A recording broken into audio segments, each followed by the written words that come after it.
Hey, everybody. Happy Monday. Welcome to the Wise Guys. Dave McCann, Blaine Fowler. The Wise Guys is the largest BYU sports live stream show in the whole world, presented by Brady Plus, Mountain America Credit Union, and Eddie HR. Wise Guys is distributed by the Deseret News. Our new podcast will be up tomorrow wherever you get your podcasts. And please subscribe to our wiseguys.com newsletter. You get a free email every week. And anything that updates you on anything that we're doing. You can also watch all of our past content when you go to the site at wiseguys.com. And please, if you would, while you're there, hit the free subscribe button on your YouTube channel. All of those things are good for the show and help us keep doing this for a long, long time. Yeah, and you know who else is good for the show? Brady Plus. Brady Plus provides cleaning, food service, and packaging equipment, dispensers, and service and repairs with over 150 distribution facilities across the country, more than 6,000 employees, powered by a BYU grad. We love that Brady Plus is part of Wise Guys. We also love that Mountain America Credit Union is part of this team, helping people achieve their financial dreams for over 80 years. Whether you're buying a home, planning for retirement, managing daily expenses, Mountain America has the tools, the technology, and guidance to help you succeed. Visit macu.com to learn more. How about William checking in from sunny Cabo San Lucas? Yeah, that's that might be our coolest place. That so far, although it's hot. So far, good to have you with us. Also, Wise Guys is presented by Eddie, HR and payroll software built for small businesses. Whether you run a dental office in Spanish Fork, Utah, or a construction crew in Lehigh, Eddie helps you hire, onboard, track time, and run payroll all in one place. Simple, local, reliable, built by business owners who believe people come first. See how Eddie can serve your team at Eddie.com. Jared Price, president of Eddie, was on with us last week, and his story, which is a great one with he and his connection to Kresimir Chosic, that was in the Deseret News on Sunday. You can find that at Deseret.com, and our interview at wiseguys.com. It was super cool. Yeah, fascinating. Really fascinating stuff. And let's not forget Deseret News. Wise Guys is distributed by the Deseret News and Deseret.com, Utah's newspaper since 1850. So thanks to the Deseret News. Live stream is hopping tonight, and we welcome everybody. And there's Adam checking in from San Antonio, representing and giving a shout out to Texas. All the horrible flooding down there in Kerrville. It's right in the heart of where I served my mission many years ago. But Kelly Johnson says he missed me at the gym today. So yeah. Our thoughts and prayers to everybody in Texas dealing with that disaster. So we'll hopefully give a little respite from all that on our show tonight. But that's tough sledding down there. So we feel for everybody.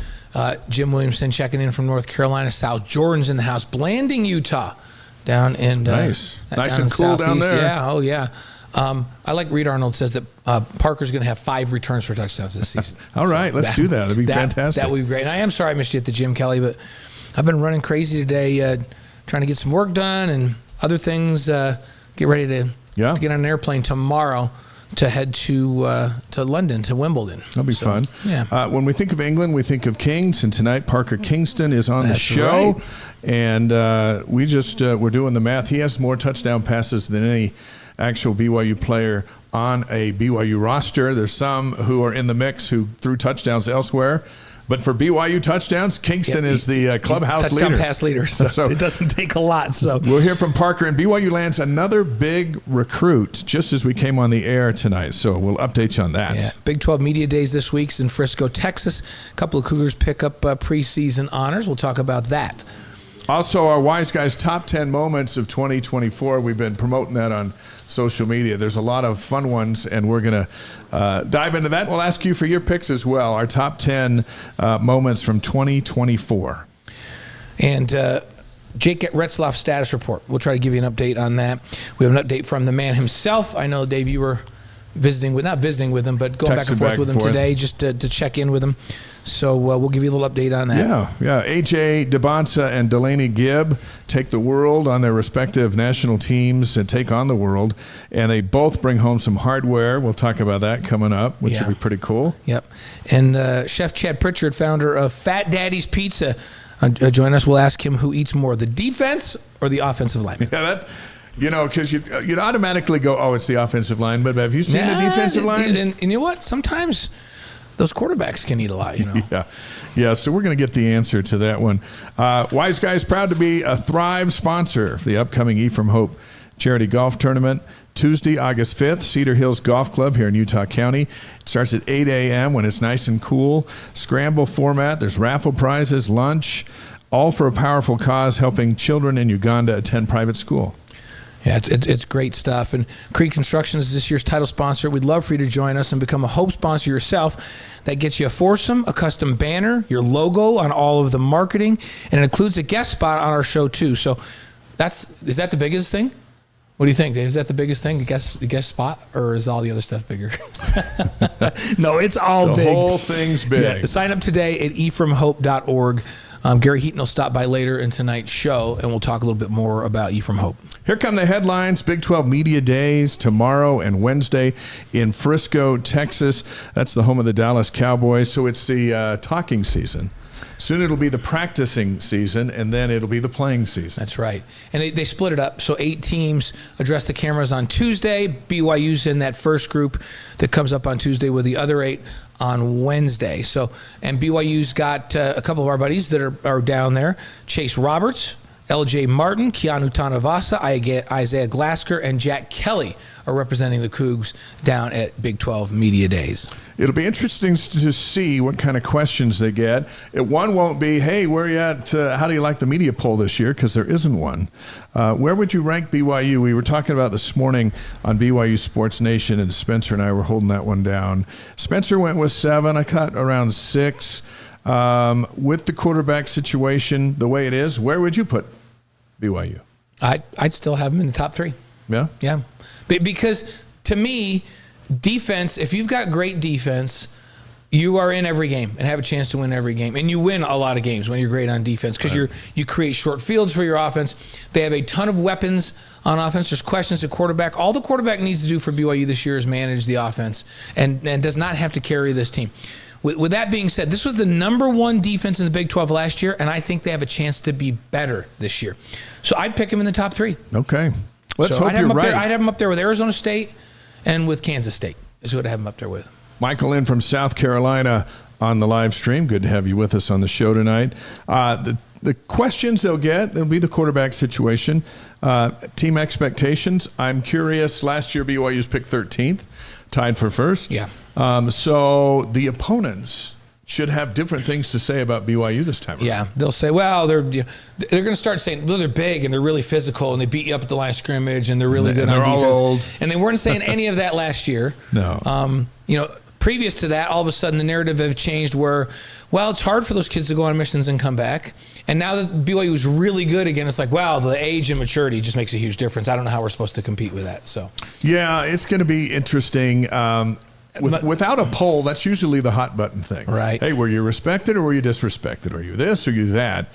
So it'll be interesting to see what news comes out of these next couple of days.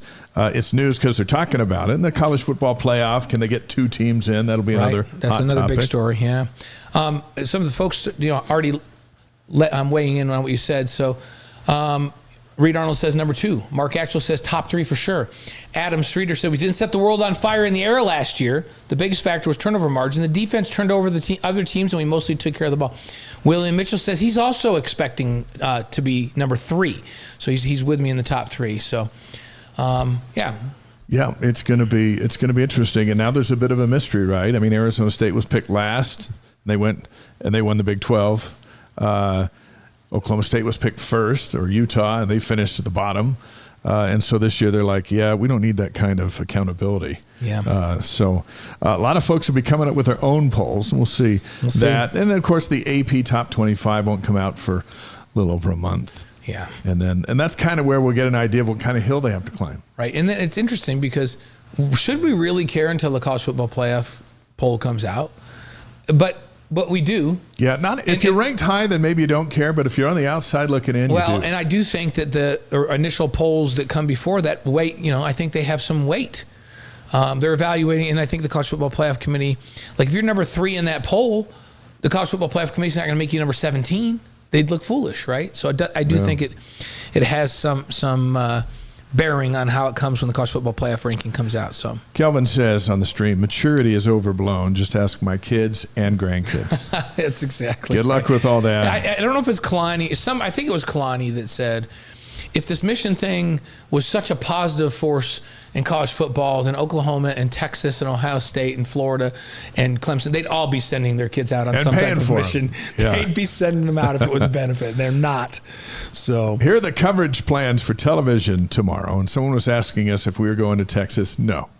We're not going to Texas. There's enough guys down there. Yeah. We'll be monitoring it from here.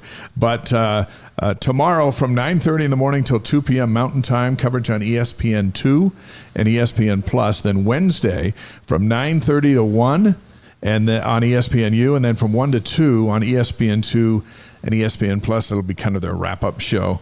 BYU TV Sports Nation will be down there 10 o'clock both days on BYU TV. And, of course, Deseret News is there, Deseret.com.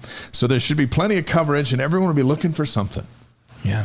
Earl Carl says BYU opened up ranked number 14th in the NCAA 2026. So there you go. So we got that going Robert for us. Wallace says offense sells tickets, defense wins championships, BYU number 1 in the Big 12. There you go. There's Sylvia in from Wisconsin. Preseason honors were announced today. First team all Big 12 for BYU, Chase Roberts at wide receiver, Will Ferrin at kicker. And that's it. No defensive players honored on the first team, which leads you to believe they will be highly motivated once again. If I was the Big 12, I'd vote for all 11 of them. It's almost the best thing that could possibly happen is for them to have, kind of be snubbed on that. How do you think Isaiah Glasker, Jack Kelly, those guys feel about that? How about Tanner Wall in the back there? How's the number one defense not have any players first team in the next year? Yeah, Tanuvasa was Utah's best defender last year. Yeah. On a top 3 defense in the league. And he's coming to BYU, and he's not on the All-Big 12 team. I was looking at that list, and I thought, it's kind of surprising and good for them. Yeah. Good for BYU. Because Kalani does this marvelous thing of getting these guys a little bit riled up, controlled anger, I guess is what you would call it, about being snubbed. He loves to put a chip on their shoulder and let them go out and prove everybody wrong. So this is fine. Kalani is one of 26 coaches today named to the 2025 Dodd Trophy watch list for Coach of the Year. But then speaking of some snubbish stuff, Circa Sports out of Vegas has BYU now at 6.5 wins. Yeah, middle of the Big 12. Brett McMurphy has BYU also at 6.5. Interesting. They won 11 last year. Yeah, but they had them at 4.5 last year. Yeah. Probably the same people. Yeah. Here it's a hard thing for folks outside of the inner circle here. Like, we know what return missionaries were back last year and maybe contributed in a small way, but now they're gonna, like, Esali Acera. He is big time. He is an NFL type athlete at backer, but he came back from his mission and he played sparingly and he was getting himself back into full shape. He's good to go. We know how good he is. Does Brett McMurphy know how good he is?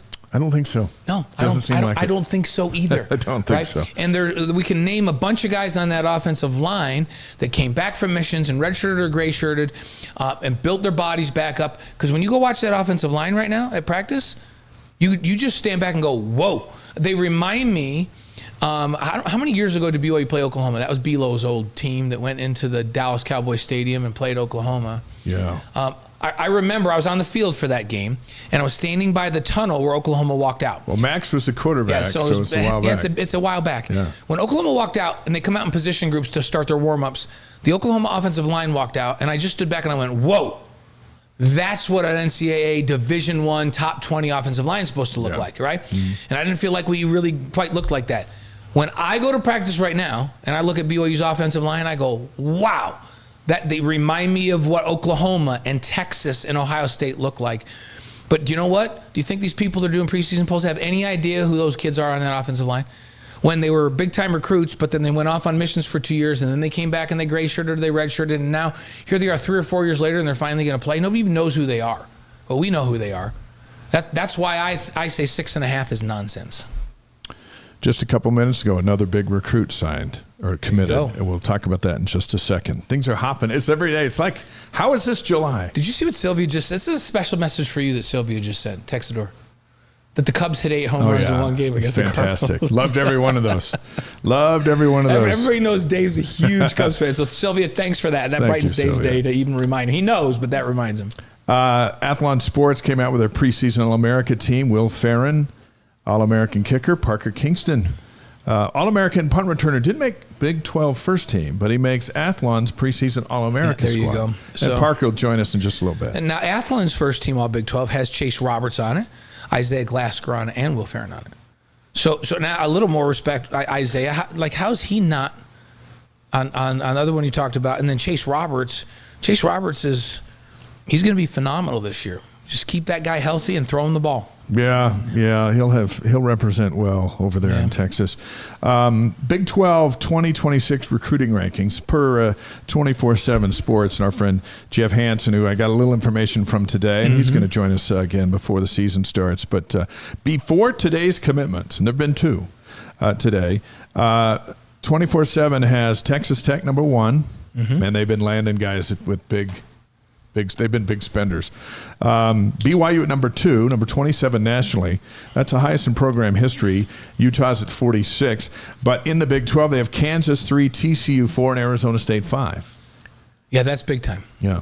And that number, that 27 nationally right now, that's before some of these other announcements right now. There's a couple more coming too. This is already the best class in BYU history, and it just keeps getting better every day. Rivals ranked the June recruiting winners, month of June. Alabama number 1, BYU number 2. There you go. Florida number 3, Florida State 4, Georgia 5. There's something else you've never seen or heard. Those 5 schools. Can you please say those again, Dave? Yeah. Well, Alabama, BYU, Florida, Florida State, and Georgia. That's a who's who in college football. June recruiting winners. That's a who's who, and BYU's in that same. That's crazy. All right. Speaking of winning, today Braxton Lindsey, a 4-star linebacker from Rogers, Arkansas, committed. He had 24 offers, 7 Big 12 schools, including Utah. The finalists were Oklahoma, Arkansas, and Missouri, and he committed to BYU. He didn't even have BYU's hat on the table. It was underneath the table. So for a second there, maybe Oklahoma thought, hey, he's just picked up the Oklahoma hat. But then he reached underneath and picked up a BYU hat, and they get another 4-star. Yeah, and here's the thing about Braxton. This is a great story. This is how BYU needs to win. So he's a member of the Church of Jesus Christ of Latter-day Saints. And he's down in Arkansas, and BYU got on him early, like several years ago. And they've kind of been part of the family for this entire time. He gets more and more visible as time goes on because he's a phenomenal player. This is one of the biggest, by the way, we talked about, this is one of the biggest recruits for BYU. Like, this guy can absolutely flat out play, right? Yeah. And he's coming as a backer. I look at his frame and I look at his skill set. When he gets here and he gets lifting weights, he could either play backer or he could move down to defensive end and be an NFL-type defensive end that can come off the edge. He's exactly the kind of guy BYU wants to play on the outside. But they were on him early. Then everybody makes a mad rush at him, including Oklahoma, who really, really made a hard push just in the last couple of weeks. He went to Oklahoma on a recruiting visit, and they were great to him. Then he comes to BYU, and he and his family fall in love with the culture and the environment, and he decides that BYU is where he's going. BYU was with him all along. When he comes here, he's like, yeah, the reason I'm coming is this the way I felt every time I've been here. This is where I'm supposed to be. Sorry, Oklahoma. That's a huge story. Yeah. And more and more of those are happening this year. That's why this recruiting class is so high. But that Braxton Lindsey, you watch. This is a big-time player. Just a couple of minutes ago, Nehemiah Kolone, Kolone. So I'll start with Kolone, and then we'll see where we go from there. 3-star defensive lineman, high 3-star from Oklahoma. The finalists were Oklahoma State, Michigan State, and BYU. Just watched on the stream. He picked BYU. Yeah. And so, you know how I say Braxton could put a little weight on and go from linebacker. Like, he's a really good linebacker, but he could be crazy fast at defensive end, right? Yeah. I look at Nehemiah and I go, this guy can move inside to defensive tackle from defensive end, and he's like Tanuvasa. He is the kind of, like, this. Those two guys side by side here in a couple of years are exactly what BYU wants to have to be a top 5 defense in the country. These are both very, very big recruits at a position that BYU really needs to recruit, and where they haven't necessarily dominated until recently, and man, are they dominating right now. So that's a fun one. Since we were together last, a 3-star, a high 3-star, some have him as a 4-star from Orem High School up the road, picks BYU over Utah, and I'm going to go with what would you go with here? Kau'e Akana. Kau'e Akana. Yeah. Kau'e Akana.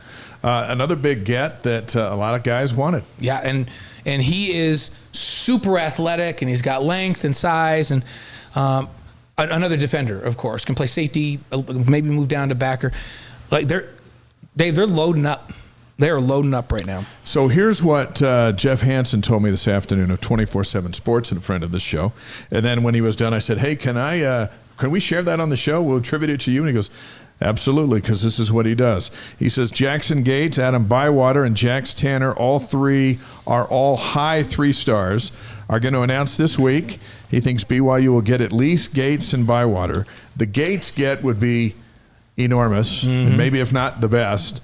Possibly all three is between Oregon and BYU for Tanner, but BYU's on a winning streak against the Ducks. Yeah. We'll see what happens there. BYU's on a winning streak against the Ducks, the Cardinals, Stanford Cardinal. Certainly the Utes. The Utes. And if you think about it, those are 3 schools that go after a lot of the same players that BYU's been going after that traditionally BYU has struggled to keep up. And they're dominating those 3 schools in this recruiting cycle. So Jeff, who also predicted these 2 today, because that's what he does. He's good. I'm going to take personal responsibility for Jax Tanner, by the way. Okay. Let's do that. If we don't get him, I will bug him his entire mission, and then he's just going to come back to BYU. Okay. So Jeff says that these 3, what they get this week will push the program to top 20. Wow. Best ever. And he says they might slip back a little bit because other teams are going to add some guys. But we are in uncharted waters for BYU. And here on this quiet Monday after the 4th of July, they make big noise with 2 commits just this afternoon. It's great stuff. So, how about that? Yeah, it's fun stuff. So it's fun to be in the world we're living in. Yeah, and by the way, ESPN released their top sleeper picks for teams ranked in their post-spring top 25. Okay. And they have BYU at number 10. And that's even as they report that Retzlaff is in the transfer portal. They reported he'll be moving into the transfer portal. So I'm not sure where they're at on that. Is it the old poll with a new paragraph, or is it a revised poll with the Retzlaff news? I'm not sure. Yeah, are they saying even with this, they're our sleeper for top 10? They do have LJ Martin as their sleeper pick. Yeah. He averaged 5.2 yards a carry last season with 9 total touchdowns. And remember, because we had LJ here with us, LJ missed the second half of spring ball last year with an injury and missed most of fall camp. And I don't feel like he got into full form until very late in the season. And now he's had a complete second half of the football season last year, all off season, through spring ball, and now all summer, being healthy. He is going to be so much better this year. And there's depth at that position as well. So he's a different body. Yeah. And is he wearing the same number? Or did he switch numbers too? There are a few guys who switch numbers. All I know is that Bear Bachmeier's wearing like 47, and it confuses the heck out of him when he lines up behind the center. Toughest places to play. Brett McMurphy posted this, and I thought it was interesting because Lavelle Edwards Stadium has become a really tough place to play. But his top 5 are LSU 1, Penn State, Ohio State, Georgia, and Alabama. Okay. He's got Utah at number 20. That's the highest ranked Big 12 team. And BYU's not in his top polling group. The Cougars, though, 15-3 in their last 18 night games at Lavelle Edwards Stadium. I would put them ahead of Rice Eccles. Yeah, BYU, without even thinking BYU twice. BYU should be ahead of Utah on that. And Utah's former coaches that are here will admit that. They're like, this place is better. You and I haven't been at LSU, but we have done an LSU game in the Superdome, so that doesn't count. They were loud in there. And I don't have a doubt they're great. I have been to a Penn State game. Got recruited by Penn State. That place is amazing, over 100,000. Right. I've been to an Ohio State-Michigan game during the recruiting process. Amazing. I played at Georgia in a sellout. Crazy, right? And I've never been to Bama. Have you ever been at Bama? Mm-mm. I've been there, but I've never been in the stadium during a game. So I've been in three of those top 5, and I wouldn't argue with any of those. In crazy environment at Georgia when we played there. Yeah, the place will be rocking.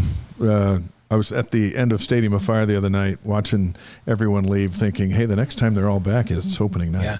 So and that place will be bananas. When I say Penn State, Ohio State, and Georgia, and I've been to all of them, are really, really good.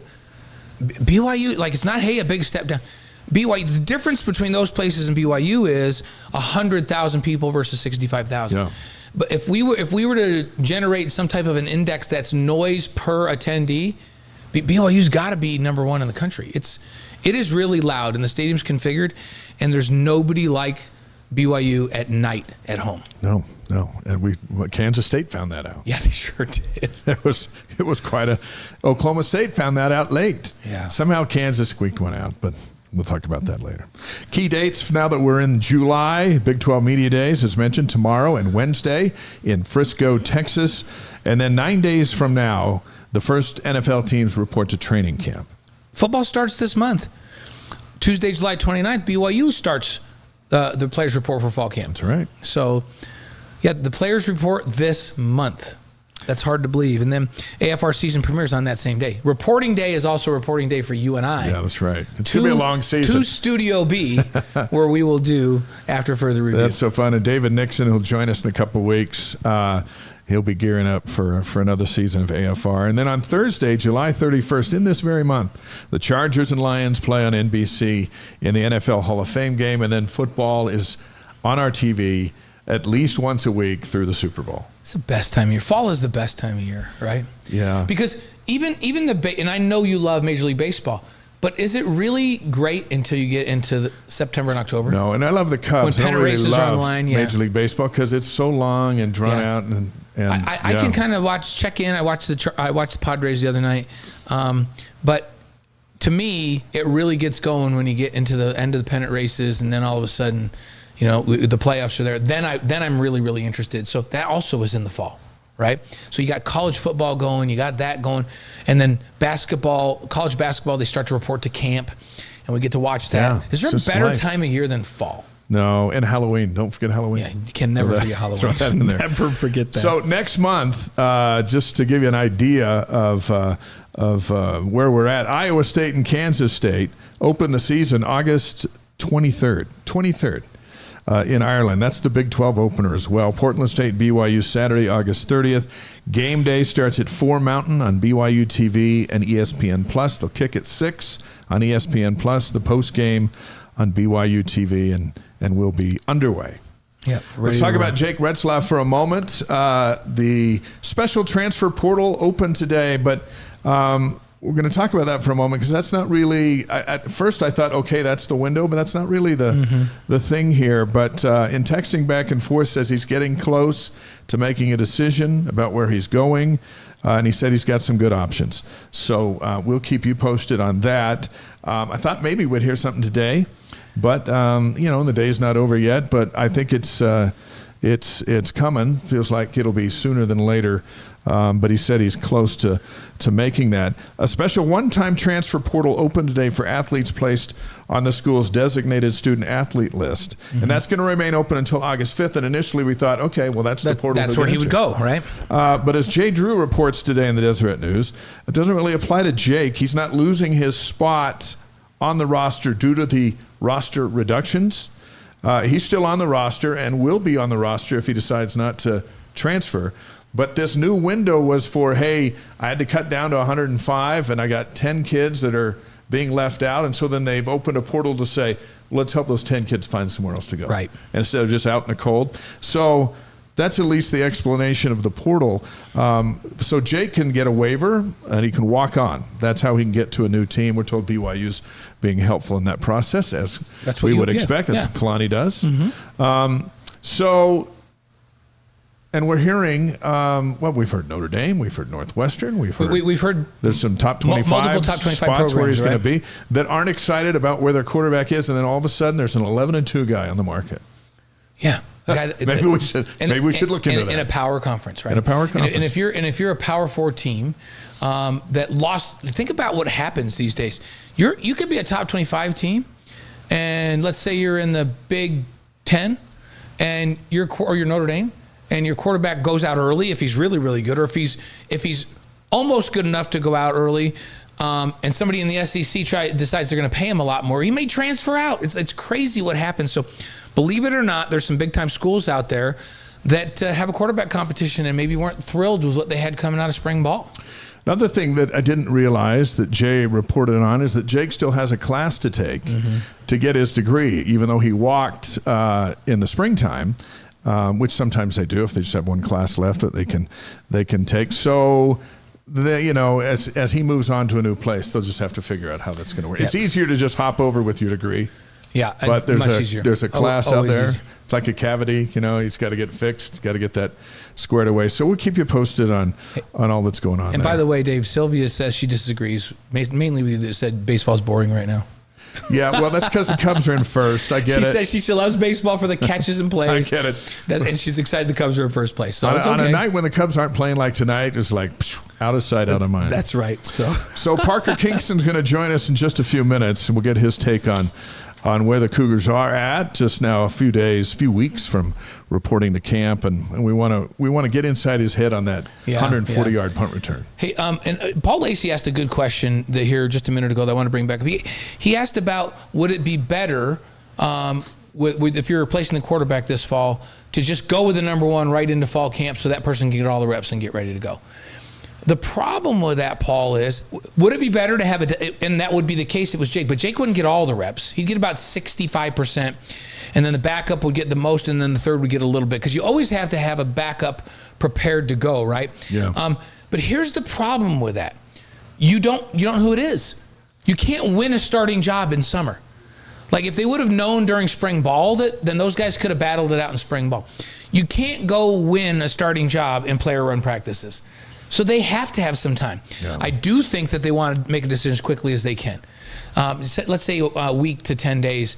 Then you should give the one you're going to go with more reps, but you also have to get a backup ready to go.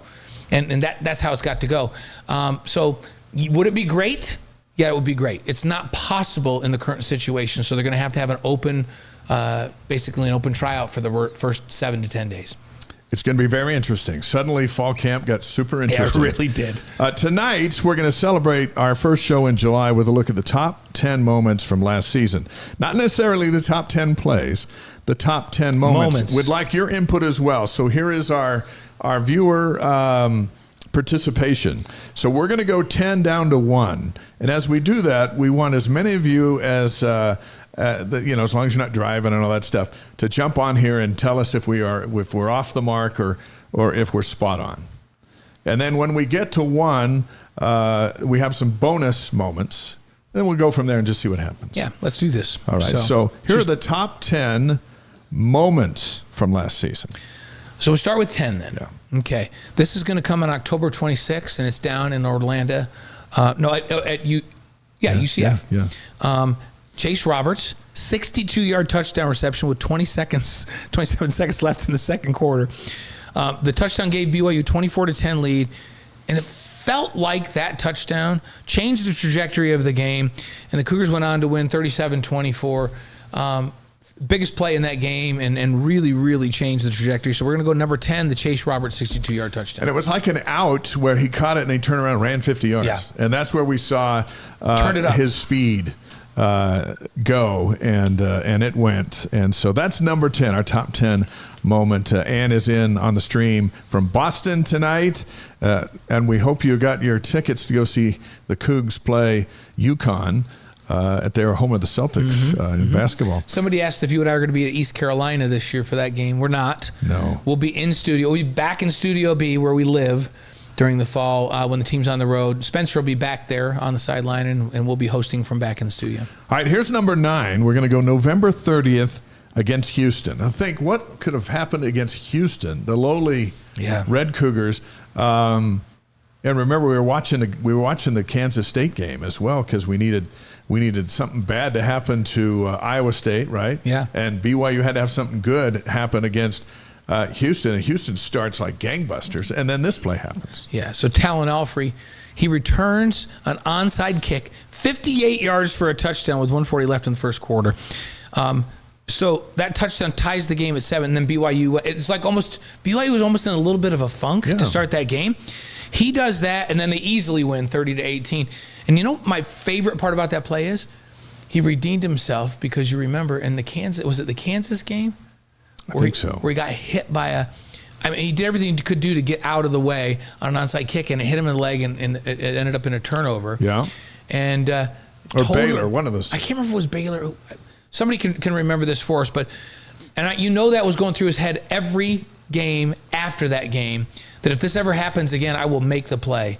Not only did he make the play and make the catch, but he returns it for a touchdown. That was a huge play. And I love the way the team rallied around him. Sometimes when there's onside kicks, right, everyone's running to the ball, and if it bounces just right, and we haven't seen it a whole lot, but it bounces just right, the receiving team grabs it, and there's no one in front of him. Alfred the ball hopped up to him, and he was gone. Leon White had one of those back in the 1984 season. Yeah. Where he caught it really bums out a team trying to get the onside. That's so deflating.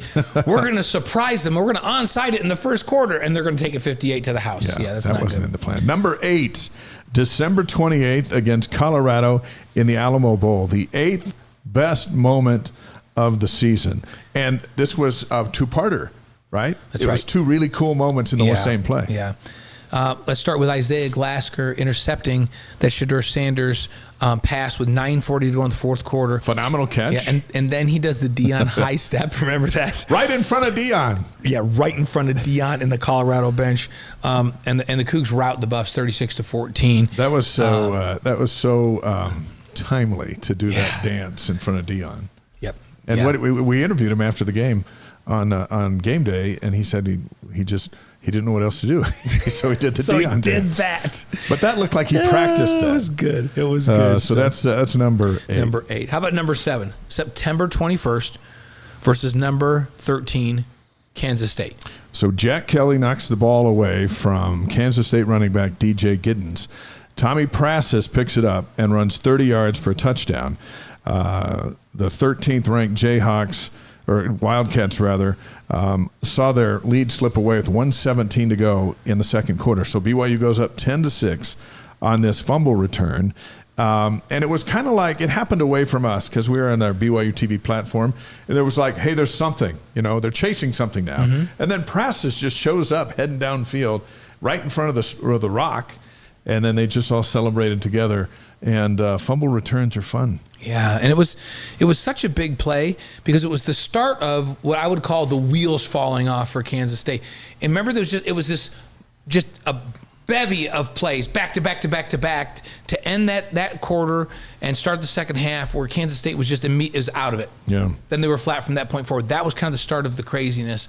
And they dominated from that point forward. We're counting down the top 10 moments of 2024. Wise Guys is presented by Brady Plus, supplies plus support. See bradyplus.com. And by Eddie, HR and payroll software built for small businesses. See how Eddie can serve your team at Eddie.com. And by Mountain America Credit Union, empowering dreams for over 80 years. Learn more at MacU.com. And Wise Guys is distributed by the Deseret News. Hey, you know what? I'm so glad that Parker just came into studio. Yeah. Because we haven't even gotten to his play yet. Yeah, it's coming up. So we've done 10, 9, 8, and 7. So we're on 6 right now, but we haven't gotten to Parker's play yet. So, and it isn't number 6 either. No. So number 6 is September 6th at SMU, a game where BYU was an underdog. So Miles Davis on 4th and 1 gets a pitch from Jake and runs 37 yards. Play started at the 48 with 4:05 to go in the fourth quarter. He rumbles downfield and sets up Will Ferrin's 26-yard field goal to win the game 18-15. SMU played better the rest of the season, and we're knocking on the door of big things. Playoff, yeah. And to go into their stadium, and the defense held them to the lowest offensive output of the year for a team that had just been scoring left and right. But that Miles Davis, biggest play as a BYU Cougar, most meaningful one, big sets one. up that field goal. And that was one of the, to me, BYU caught the national attention, especially BYU's defense, because the way they manhandled SMU's offense. Yeah. Nobody handled that offense the way BYU did last year.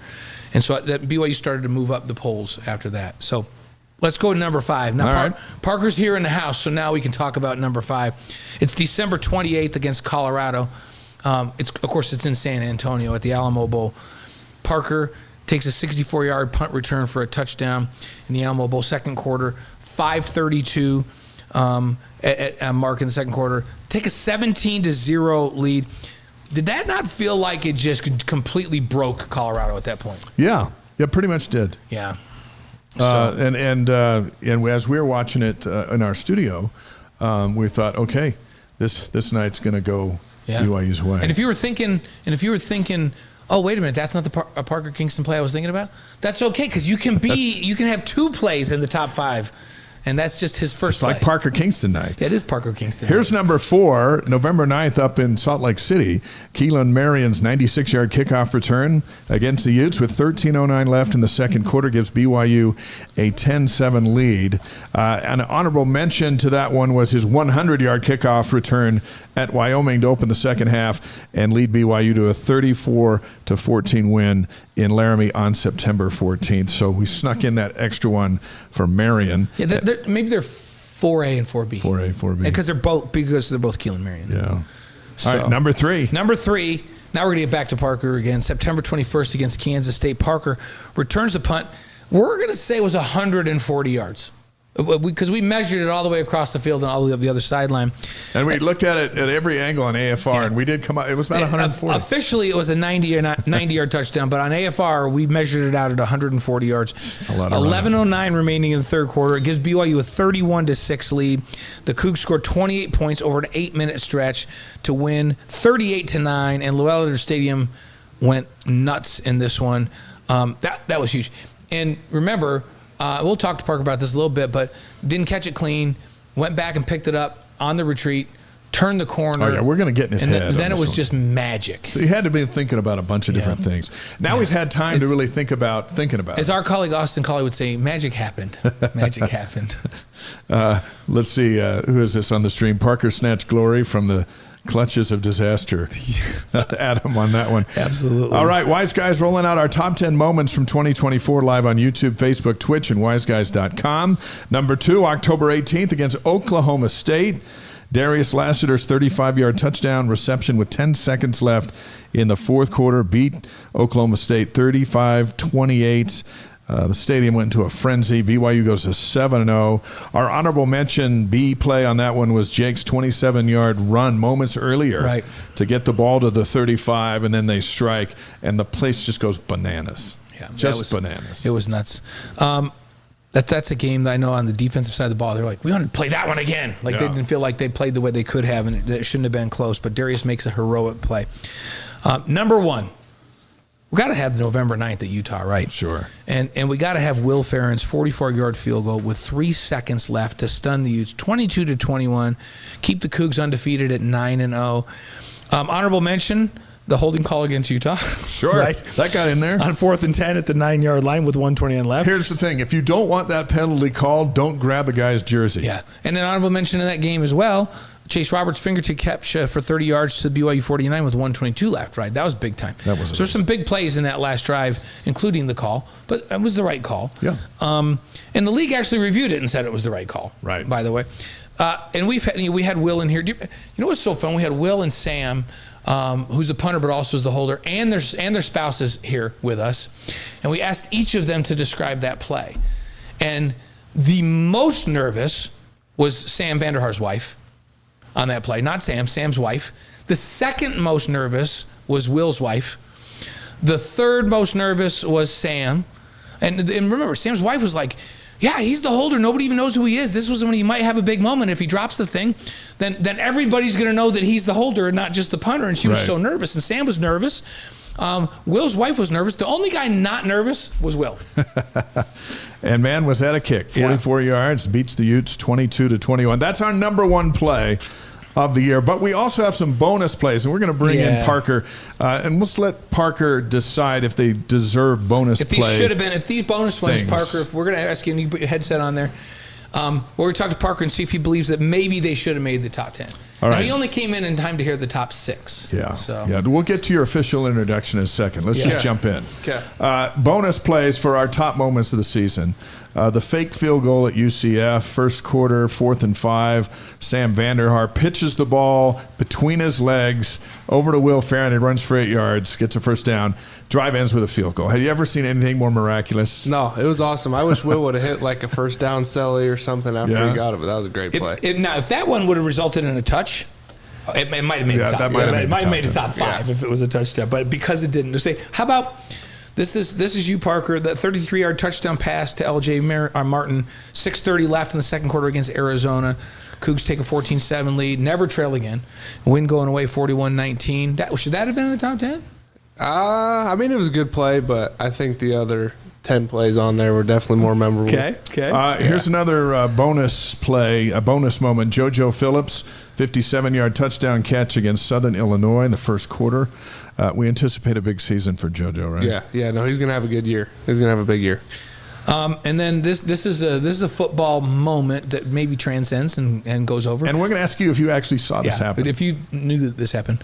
So A.J. DeBonsa runs out on with the football team carrying the Y flag before the Arizona game. Did you see him out there running with you? He was the flag bearer. Oh, this is when he was getting recruited. And here's why we don't see that, because we're pretty sure it was against the rules. Sure it's not legal. But so there's no video of that circulating. Yeah. But out he went. He said he had a great time. Yeah. And he said that trip is what won him over. Yeah. He came to a football game in that environment, the way it is, and Arizona, just dominating. The place was off the hook, and it was so fun. And he's like, this is where I want to be. Yeah. So that was a good game to our be final bonus moment of the season, the in-stadium entertainment, David Almodovar and his crew, the fire dancers, the band, Cosmo, Cougarettes, the drones.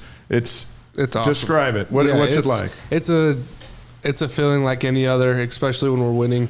I mean, when you win and you know the third quarter break's coming or the fourth quarter break, whatever it is coming, it gets the stadium rocking, and that energy just leads into the fourth quarter and for us to take the dub.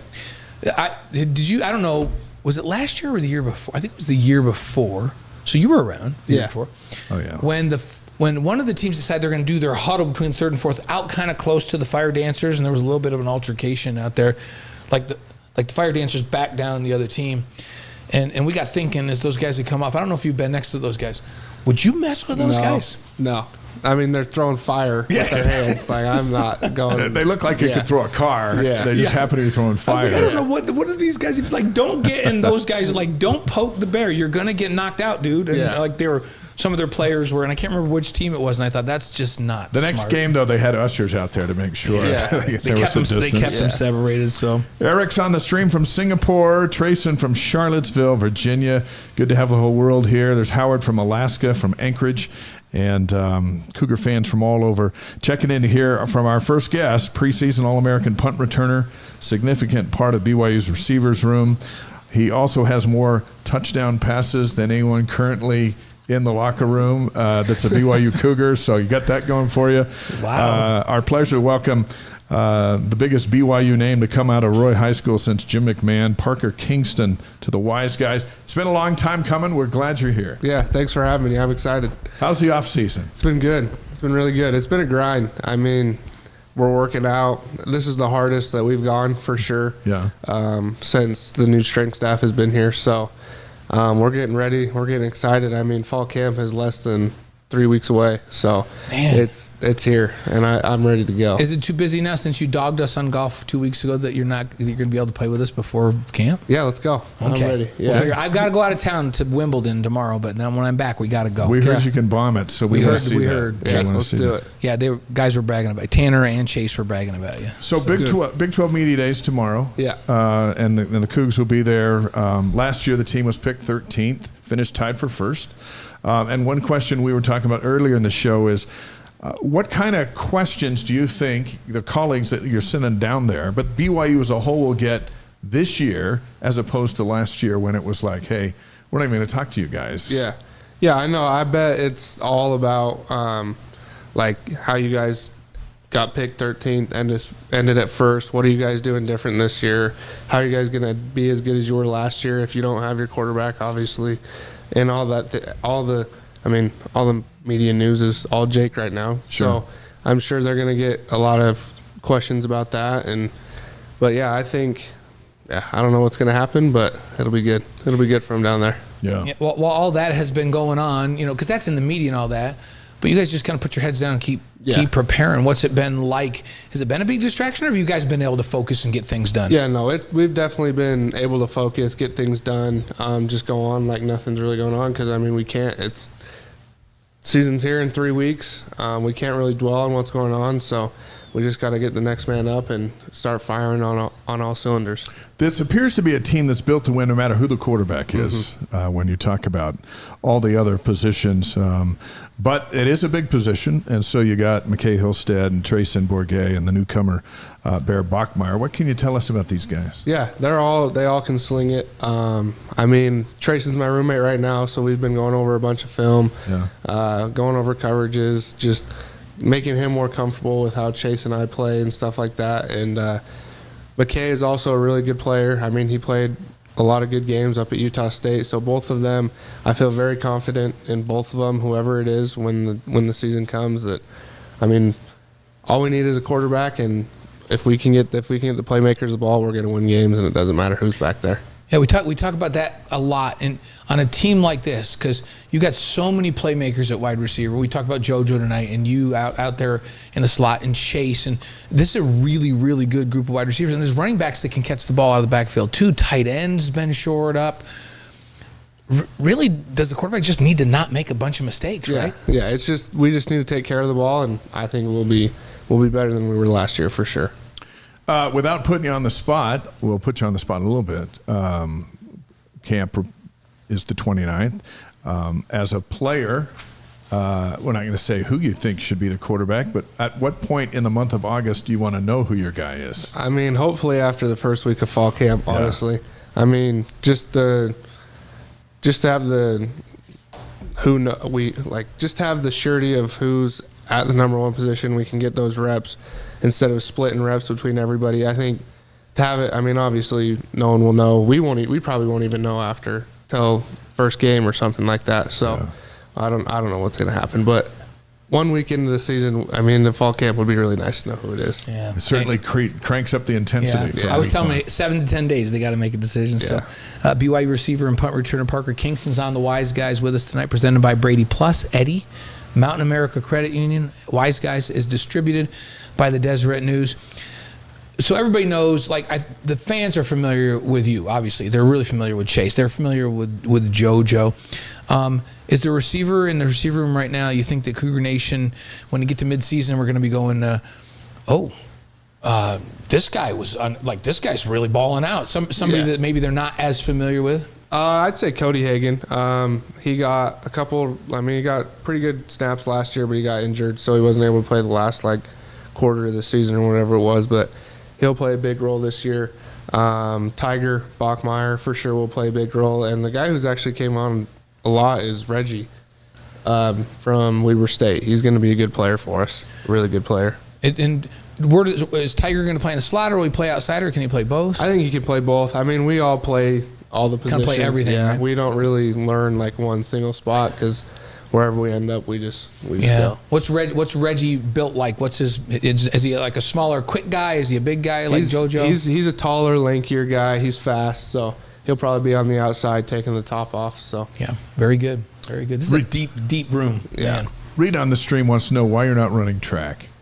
I don't want to do the workworkouts. There you go, Reed. Workouts are so bad. It's the workouts. Yeah. It's not like the football workouts are a cakewalk. But your speed certainly gives you options, and it has your whole life in all the sports that you excel in. But returning punts is your thing. Yeah, it's fun. It's definitely fun. It's scary, especially when I drop the ball, but it's fun. Let's talk about that then. We just brought this up, so let's talk about it. Let's climb into one of the greatest moments we've ever seen. Let's go back, because people love to hear what's going through your mind and all that. So we're September 21st. It's the third quarter. Kansas State in the house. They're punting from their 33-yard line. You're at about the 30, right on the BYU 30. Here comes the ball. What are you thinking? Probably the same thing you're always thinking, but what are you thinking at that moment when it's coming down to you? Yeah, every time I go out there, I'm always trying to make a play. I Britton Covey's approach of like trying not to do the fair catch and return everything that I can. So I got out there, and it was actually the first play of the game for me. I didn't play at all in the first half. And so I was like, all right, well, this is my only shot. I got to do something. So he kicked it, and I misread it, the spin, and I ran up too far on it. It kept carrying, and I was like, oh, no. So I stuck my hands out, which, I mean, I probably could have just let it bounce, but I was like, I have to do something with this ball, or else I'm like not going to get another shot. So it hits my hands. I'm like, oh, you got to be kidding me. And I turn around, and next thing you know, it bounced up into my hands, and I turned to the right, and two guys start falling. I have Zay and Jack and Raider all lead blocking for me. And all right, now look, before you turn the corner, all right, you're now chasing down this loose ball toward your goal line. Yeah. Going the wrong way. Yeah. And now that you've had time to kind of reflect, I'm sure you've seen it a million times. What's flashing through your mind as you and Kansas State are now both running towards your end zone? I was just like, please just get on the ball. I was saying, please have a good bounce where it just hops into my hands and I can turn the corner and run. And next thing you know, it took literally the perfect bounce. Like I don't. So think literally, it was a bounce. prayer. Yeah, and a prayer was answered. Yeah, prayer was answered in 0.2 seconds, and it hopped up into my hands, and yeah, the rest is history. I guess. But now, do you even notice at this point that the royal blue is right on your left? Like, because you're running along the end zone line now. So you were on the 30, and now in your peripheral vision, you're going, oh crap, I'm right next to the I was end like zone. on the 2-yard line or something like that. I was like, oh, don't get tackled right here. So that's fun stuff. Once you start getting, you mentioned that you saw kind of a line of guys with you. Did you have a feeling, oh, now? Yeah, when I got to about like their 30-yard line, I was like, holy crap, like this is actually going to go all the way. And then J-Rob came in and took like one of the big old dudes out, and I just have Zay running the return for me. So I was like, if I follow him, I'm going to the end zone. And then, yeah, that's what happened. As you're running for your life at your own goal line. And then I'm not even sure how you had enough energy to run 140 yards full speed and not run on the track team. So that might go back to the other question. So you turn the corner there, and you're looking 100 yards. Mm-hmm. And you're not really quite sure what's behind you. She's running like, are you running for your life? Yeah, I was running as fast as I possibly could. Just now you're in a straight line. Yeah. Yeah, I just felt like I was in the 100-meter dash in high school again. Just go. So when you finally you go 95 yards, is when you're literally, we measured it out on one of our shows and it was 140 yards. Yeah. So it was longer than a 100 meter sprint. But is there any point along the way where you're thinking, like, I'm getting tired right now? Yeah, I think at about like the 15-yard line is where my legs, like I couldn't feel my legs anymore. I honestly think I blacked out because I don't remember crossing the goal line or anything after that, because it was so loud that my ears were like ringing, and I really like it just went silent. Like it was crazy. This is nuts. BYU receiver and punt returner Parker Kingston is on the Wise Guys. We're live on YouTube, Facebook, Twitch, and wiseguys.com, and we're right in the middle of one of the greatest punt returns we've ever seen. You cross the goal line, you're right in front of the rock, you drop the ball, you put your hands up in the air to celebrate BYU's first punt return for a touchdown in 11 years. You probably didn't know that at the time, though. Yeah. Right? No, I mean, I knew it, but I didn't it wasn't in the back of my mind. So now that you've had time to process it, and you go back and you see yourself in front of the rock with your hands up like it was scripted. Yeah. What was that moment like? It was, I mean, it's a memory I'll never, ever forget. The whole summer, I'm like, I want to score a touchdown in front of the rock, like a punt return, and like put my hands up, and I don't know, it'd be like just saying it'd be sweet. And then it actually happened. I'm like, it was the craziest experience I've ever had. And the rock screaming, it was awesome. And then you go over and celebrate toward the sideline, and then what happened right after that? Then I threw up. Yeah, okay. But, I wanted you to say it. There are other ways to celebrate. This is how you chose. Yeah, no, I'm sitting on the bench, and I had guys coming over, like punching me in the chest and punching me in the stomach. I'm like, guys, like I can't breathe, and punching me in the stomach. Fessy got out of there right at the right time, but he stopped talking to me as soon as he got up. I just turned and threw up. But yeah, Robert says best barf ever. Yeah, it was. It looked painful because that's not a pleasant experience. No. So you've had your moment. Now you're in there and you're throwing up, and you got to regroup because there's still a lot of football left to play. But and you mentioned it a moment ago. In all of your wildest dreams of making great plays in any sport, was that the wildest? Yeah, for sure. It was definitely the wildest. I mean, it's funny is like nothing sums me up more than that touchdown going over my head, hitting my hands, because in Little League, I'd have a snap go over my head and I'd just pick it up and turn the corner and run. Like, that was our best play in Little League, so it was just fitting for me to do let that. Parker run it. Yeah. And you get to have the punt return against Colorado in the bowl game. So there hasn't been one at BYU for 11 years, and all of a sudden you've got 2 in 1 season. What are those 2 plays? What has that done for your confidence now coming into this season in that role? Yeah, it's definitely made me a lot more confident back there. I know that I can return punts for touchdowns too, and I know that like that's where I want to be in the end zone, and I want to try and get there every single time. And I'm going to be mad if I don't get a good return. Like if I get a 5-yard return, I'm not going to be satisfied with that. So I'm excited for this year. I have some goals back there, and hopefully I can get them. So and punt return is a big part, but you're going to be an integral part of this offense as well. What have you worked on that you feel is the most improved in your game at receiver that you'll bring to this team this fall? Yeah, I would say just my knowledge of the offense and knowledge of the routes that I'm running against the different defenses, knowing to find the holes, because, I mean, I'm a smaller guy. I'm not going to always go over and jump over people, but, I mean, I can outrun guys. I can sit in the middle, find holes. Like, I mean, I watch a lot of Julian Edelman tape just to understand how he run routes off of defenders and find those holes for Tom Brady where he'd always know, like Brady always knew where Edelman was going to be. So I want to be that receiver for whoever the quarterback's going to be. Lots of reaction on the stream for Parker Kingston.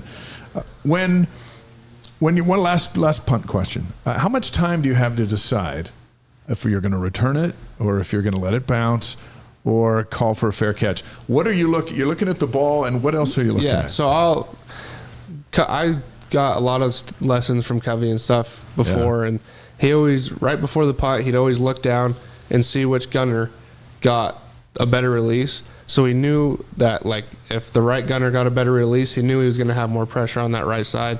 So you look, watch the snap, see who got, and then you watch the punt. You look up, and then at the last minute, you like take a peek down, just like to make sure that you aren't going to get absolutely obliterated. Take a peek down, and then whatever, and wherever then find the ball, find the ball again, and go. Yeah, he always said try and get to the ball, so you know it's going to land there, so you don't have to move as much when you look back down and back up to the ball. Do you guys talk much about? So have you had a chance to meet Elder Sikahema, Vi Sikahema?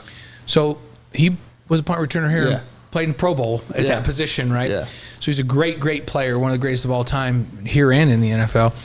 He always used to say, you got to catch everything. Yeah. Can't let anything bounce. Yeah. No. Like if you just catch everything, if you don't return it, you would save your team X number of yards, and then the return, now you can really help your team. Do you guys talk about that, and is that one of the goals? Yeah, K-Pop harps on that probably the most. He says, don't let the ball drop. Like, you can let a ball drop, you don't think it's going to roll, and it rolls an extra 20 or 30 yards, and that just sets the offense up for not that great a field position. And so I try and catch everything, and then I also try and return everything. So yeah, that's the mentality. Yeah. What does your mom say about you choosing the most dangerous position on the field? She gets nervous every time I run out there. I'm sure scared. she does. Yeah. What did she say after that Kansas State return? She honestly was like, when I dropped it, she's like, oh my gosh, what are you doing? And then I picked it up, and she's like, well, that sums you up right there. When you come off the sideline, it's a big moment in a game. It's a tight ball game. Let's say it's late in the game, and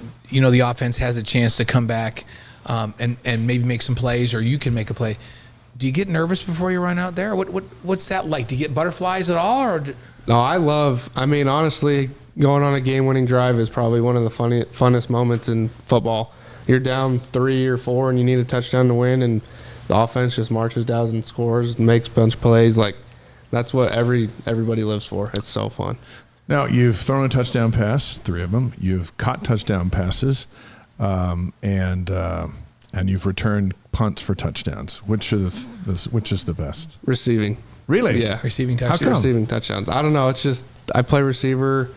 And then when you catch the ball in the end zone, it's just, I don't know, it's fun. It's so fun. What's your favorite, when you get down, let's say, inside the 25, what's your favorite route? Like, What's your favorite route to run to get a Yeah, touchdown? I mean, the slot fade that I ran against Arizona, I told Fessy, like, the drive before I came up on this kid, and I just, like, ran him off because it was a run play. I came back, I'm like, Fess, throw me this inside fade. Like, it'll be a touchdown.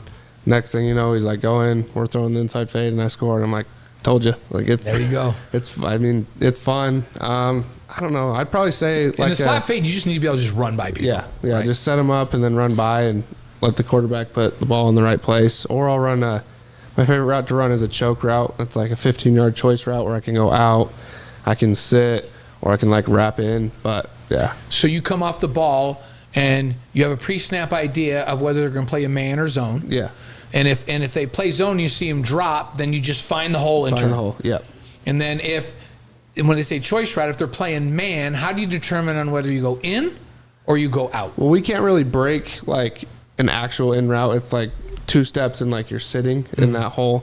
But because we have a dig coming backside. But, I mean, I just try and set the defender up, kind of like hit him with a weave or a hop skip, and then just use my speed and break out of there.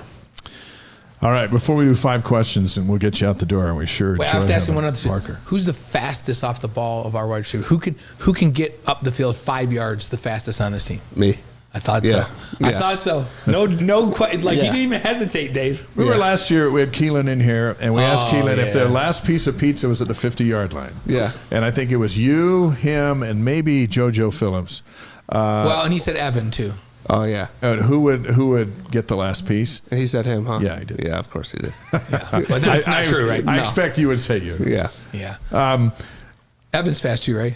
Yeah, Evan's super fast. Yeah. You would know the answer to this question as an expert. But really, can BYU's defense, which was number 1 in the Big 12 last year, one of the best in the country, can it be better this year than last year? Yeah, it definitely can, and I think they are better. I mean, we got better interior linemen.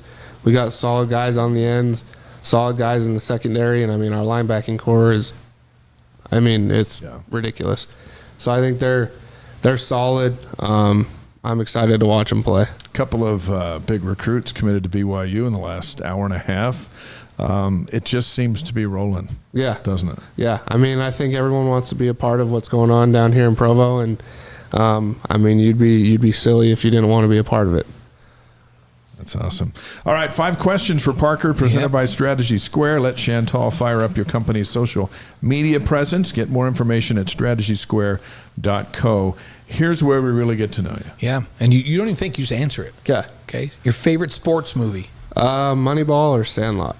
Oh, so they're both baseball. Yeah. Yep. It's a Sandlot. tie? You're saying it's a tie? Yeah.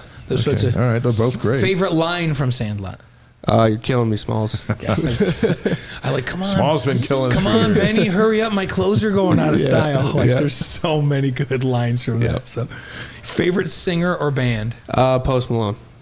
All right. And do you like country Post Malone? Oh, I like all of Post So Malone. all of Post Malone. It, yeah. Yeah, But- he's amazingly talented. And he just lives right up the street here. Yeah. Right? So that's a great one. Did you go to the concert here with he and Jelly Roll? No, me and Chase were coming back from California, so we went to the Jelly Roll and Posty in Las Vegas. Nice. Yeah. Where was it in Vegas? Was it in one of It the... was Allegiant. Oh, at Allegiant. Yeah, it was So- sweet. Yeah, he is really, really talented. Favorite breakfast cereal? Ooh, Frosted Flakes. That's a good one. That is a good one. I had Frosted Flakes for lunch, and then I had Cinnamon Life before the show. Oh, it's a good one. I'm on a Good one. cereal kick just today. Yeah. So, but Frosted Flakes are great, Hey, and that used to be the slogan, right? Isn't it like Frosted Flakes? They're great. Yeah, they're great. Tony the Tiger. used Yeah. to say that. That's right. Okay. I had some for dinner last night. Did you really? We're all surrounded by Frosted Flakes. That's why we look so bad, because that's what we just eat Frosted cereal all the Flakes. time. Yep. So yeah, but you're still lean. Are you eating a lot of Frosted Flakes, or are you just sticking? Yeah, to I mean, I try and eat as much as I possibly can, because if I don't, I lose weight so quick. It's crazy. You know, we asked you way early about running track, but when you run track, you would drop weight too, right? And have to put it back on. Yeah, So. I hate track What workouts. are you weighing right now? I'm 187 right now. Is that that's an right. ideal weight for you? Yeah, right where I want to be. Perfect. Yeah. So great. And your 40 time is what right now? I have no idea. We don't time it, but I feel really fast. Real I think fast? I'm the fastest I've been since I've been here. So Good. So definitely under 4.4. hopefully. Yeah, there you go. Yeah. Nice. Okay, number 4. See, we just throw extra bonus questions in there. So number 4, your favorite BYU moment. Like of me or like the team? It can be anything. It might not even be football. It might be some girl said something to you on campus that still sticks with you. But probably when we won the bowl game. That was awesome. the Alamo Bowl. Yep. What was awesome about it? I mean, it was just fun because everybody, the whole week was just Colorado this, Colorado that, Travis Hunter, blah, blah, blah, blah, shitter, and we just went out there and smacked him, and it felt so good. Yeah. So good. That is fun. It was like it was a knockout performance for sure. All right, I think he's ready. Number 5, your favorite thing an opponent has said about you or to you during a game. Oh, honestly, That you can say. Yeah, that you can say. I don't even think I remember anything. They got to be talking to you out there. They don't. I mean, they talk, but I don't listen. Honestly, Yeah. I Do don't. you talk back You to just- them? you just Not block it really. out? I just laugh and keep on walking. We know Keelan used to talk. But Keelan. Who on this year's squad? Trey. Trey. Yeah. He's It's just- Trey. Trey Yeah. just talks. Yeah, So do Trey. you talk? Do you and Trey go 1-on-1 against? I each mean, other? we probably will this spring, but I didn't go. I mean, this summer I didn't go in the spring, but it was Keelan and Trey that were going back and forth. It was Do you so like funny. it when a DB is chatting at you before play? I think it's awesome. I'm like, and then when I beat him, it's just like, you're an idiot. But you don't even say anything to No. him. You just let the Yeah. play. Yeah. Send I the mean, I want message. to talk more this year, but we'll see what happens. Yeah. He's consciously going to talk We're more. going to look to see if you're talking more Yeah. out I there. probably will be. Yeah. Any particular team where somebody like talked a lot that you played against? You don't even have to say the player. Was there a team where you're like, man, that team was Like, really was Colorado talking a lot? Honestly, no. Colorado was like, when we were up by like 3 or 4 touchdowns, they're like, we don't even want to be here anymore. Like, it was kind of crazy to listen to the stuff that the Colorado players would say. Like, we did that dolphin swimming before, and all the players were like, yeah, this place is not good. Like, it's just the Shitter and Travis show. Like, nobody cares about anybody else. We're just like all in the back shadow of everybody else. So, Really? yeah. Then they played like it. Yeah, and then when we were on punt return, and they're like, "Yeah, this is stupid. I don't want to be here anymore." When you broke it and took that in for a touchdown to make it 17-0, was the game over? Yeah, I think after that, everyone like Colorado just gone. Yeah, And how eager are you to go to Boulder for a rematch? I'm to excited. Start? Yeah, I'm excited to go there, see what the atmosphere is like. Because I mean, everyone's going to show up for Prime. So I'm trying to think. Is there an away game this year where you guys haven't played? We haven't played before. That's kind of fun. Texas Tech. I think you haven't been Yeah, in that's a Boulder pretty for good. a That's a long pretty time. good Yeah. environment. Yeah, I haven't Iowa been to Boulder for a State. long time. Yeah. Oh, Iowa State's a great State's gonna be a environment. good one. Yeah, that's a Yeah. good one. Yeah, that's a great environment. Yeah, it's exciting. Fun stuff coming up. So We're looking forward to watching you play. I'm excited. And we'll see you at practice here in a few weeks, which is fun to say. Yep. And it's this month instead of next month and Yep. all that stuff. Yeah. Parker Kingston with us on the Wise Guys. Thank you so much. Thanks for thanks, having Parker. me. Appreciate it. Glad to Thanks have for you in having here. me. And hopefully, when I get back from England, I'm going to see if we can figure out how to go play golf. Okay, let's do it. All right, brother. Yeah, before Sweet. camp, we'll do that. Okay. Wait, are you studying any film with Coach Fowler at all? No. The receivers need to go in with him. And I know he's super smart. No, but boy, he does this. He'll talk to you about this is what they're trying to accomplish with this defense. So this is where the leverage points are. This is how you beat this defense. You guys should do it. Okay, I'll go in. Yeah, I'll definitely do Yeah, that. yeah. He's been doing it with some of the offensive players. I'm like, yeah, if I was an offensive player, that would be good for me. Yeah. To talk about what the defense is trying to accomplish and where the weak points are. Yeah. And how to beat it. Yeah. So yeah, cool. Sweet. All Thanks, right. Parker. Thanks, you. Parker. Parker Kingston on the Wise Guys with us tonight, and the season opener in 2 months. Practice starts later this month, and there's a big year ahead for Parker. Yeah. Oh, absolutely. He's going to have the ball a bunch of different ways. Remember that jet sweep's now going to be his? Yeah, he's going to be part of the punt run return? game. He's going to be part of the throw game. He'll still throw Yeah. some this year. He's going to be a big part of the receiving game, and then he's going to be very, very active in the return game. So, like, he's somebody that's going to contribute in so many ways to this offense. It's fun. It's fun to have him here in the studio with us. Robert on the stream says Parker's awesome, so you got that going for you. Parker's the man. He gave me a copy of College Football 25 last summer, says Mark Actual. Nice. Let's do the Cougar Board question of the week. Yeah, let's do this. If you're not familiar with Cougar Board, it's the largest online community of BYU fans, thousands of posts every day. This question comes from Laser Coug, one of their insider subscribers. What newcomers on the football team should we be most excited about this fall? We asked Parker which receiver he thought. Yeah, Reggie from and from Reggie Weber and State. Cody Hagan. And Cody Hagan. Back and, from- and there's a couple of guys that kind of came, they were back from missions and things last like year. role players on special teams. That now that they've been back here are going to have a major jump. That's why, we talked about this at the beginning of the show. That's why we think some of these national pundits downplay BYU because they don't understand that a Cody Hagan was a big-time recruit when he came out of high school, but no, everybody forgets. He goes out on a mission. He comes back. He plays sparingly last year. He's getting his wheels back. Cody Hagan was a phenomenal recruit coming out, and he will be very, very good this year. My number one guy to watch this year is Keanu Tanuvasa. Yeah.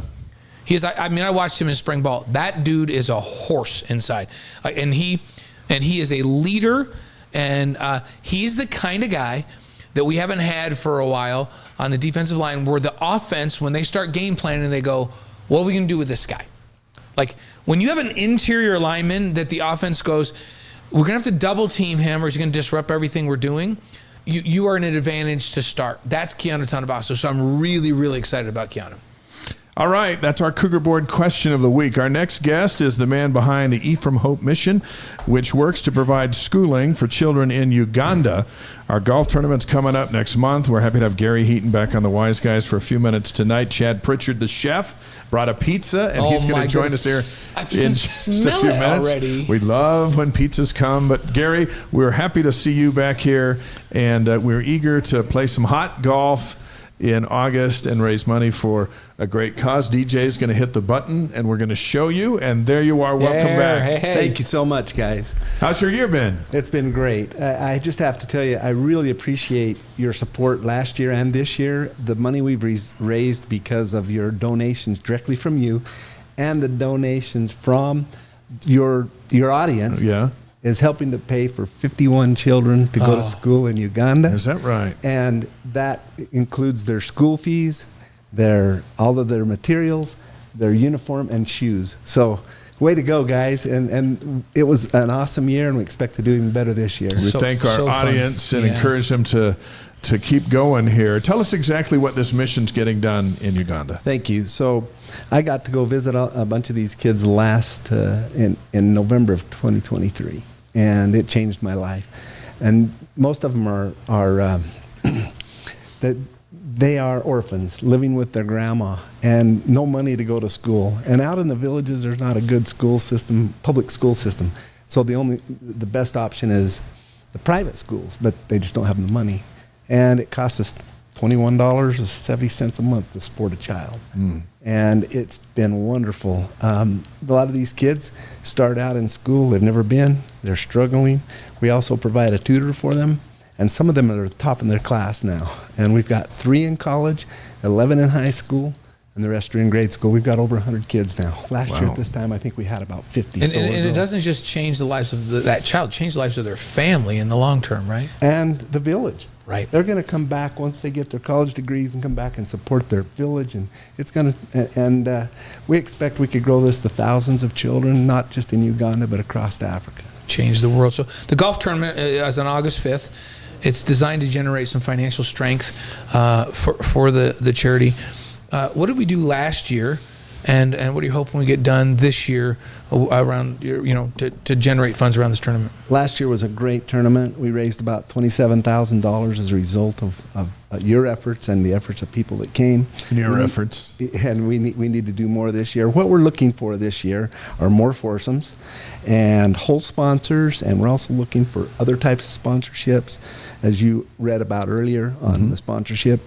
And we're looking for raffle items, $50 to $100 gift cards or raffle items. If there's anybody here that owns a business, customers, people that own businesses that want to donate to that, and auction items. Last year we got some wonderful Airbnbs and other items that raised a bunch of money, and so we're looking for that, and we'll be telling the people out there how to help us out. Awesome. Gary Heaton from the Ephraim Hope Mission is on the Wise Guys, live on YouTube, Facebook, Twitch, and wiseguys.com. Again, our chance to get involved and raise money is coming up with golf on August 5th. How much are sponsorships, and how many do you need? So a foursome is $400. Okay. A whole sponsor is $600. We do have a Hope sponsor that's $3,000. They'll be able to come on this show. And one other thing I want to tell you about is Parker Kingston decided to go ahead and take 2 of our footballs and have the team sign them. Oh, no nice. kidding. We raised $6,500 from auctioning them off on this show last year. this show and at the golf tournament. We gave one away. We auctioned one off the golf tournament. We auctioned off one on this show. Fantastic. We expect to do even better this year because they're going to have a better team this year. Yeah. And So they were Parker pretty good Parker last took year. it with him. That's awesome. Yeah. That's cool. That's good. How do people sign up to play if they want to play? They go to our ephraimhope.org and sign up, and they can click on the link for the golf tournament and just get on there and support us however they want. Yeah, let's say that they're not going to play golf and they're out of town or whatever on August 5th, or like in our audience, which is all over the world, they're not going to be here in Utah County. How can people support the Ephraim Hope mission? They can choose to support a child on a monthly basis or just go on and do a one-time donation. At the bottom of the website, there's a one-time donation opportunity. We're really hoping that we can get more people to donate for individual children on a regular basis. That's awesome. Good stuff. Okay, thank you for being here tonight. Thank you so much, guys. And all that information is on the stream, and we'll talk about it again throughout the summer as we march closer to August 5th. And one thing that Cougar Nation does is they get involved in good things, and things get done. So we anticipate that again this year. You help a child, you change the world, right? Yeah, thank you so much for your support. And it's teach a man to fish type of concept. Yeah. Exactly. So, okay. beautiful. All right. We're Thanks happy so to be much, part Gary. of it. Thank you. Thank you. We appreciate it. And we'll look for those footballs to come back from the team all signed and ready to auction off. Good job. So, Thank you. Thank Gary. you. That'll be fun. And you and I are going to go out to that golf tournament and say hello to some Yes, folks. we are. And, Yeah. And we're shooting AFR, I believe, that day. So we'll just be there in the early morning hours, and We'll say hi to everybody and be around. and leave it up to the professionals. And Plus, what are you talking about? We're too good. we don't want to skew the field. We want everyone to feel like they got a fighting chance, right? Exactly right. All right. Well, we are getting ready for our next guest, and it's going to be, people bring stuff to our show on occasion. Mm-hmm. Rarely do they bring stuff for us to eat.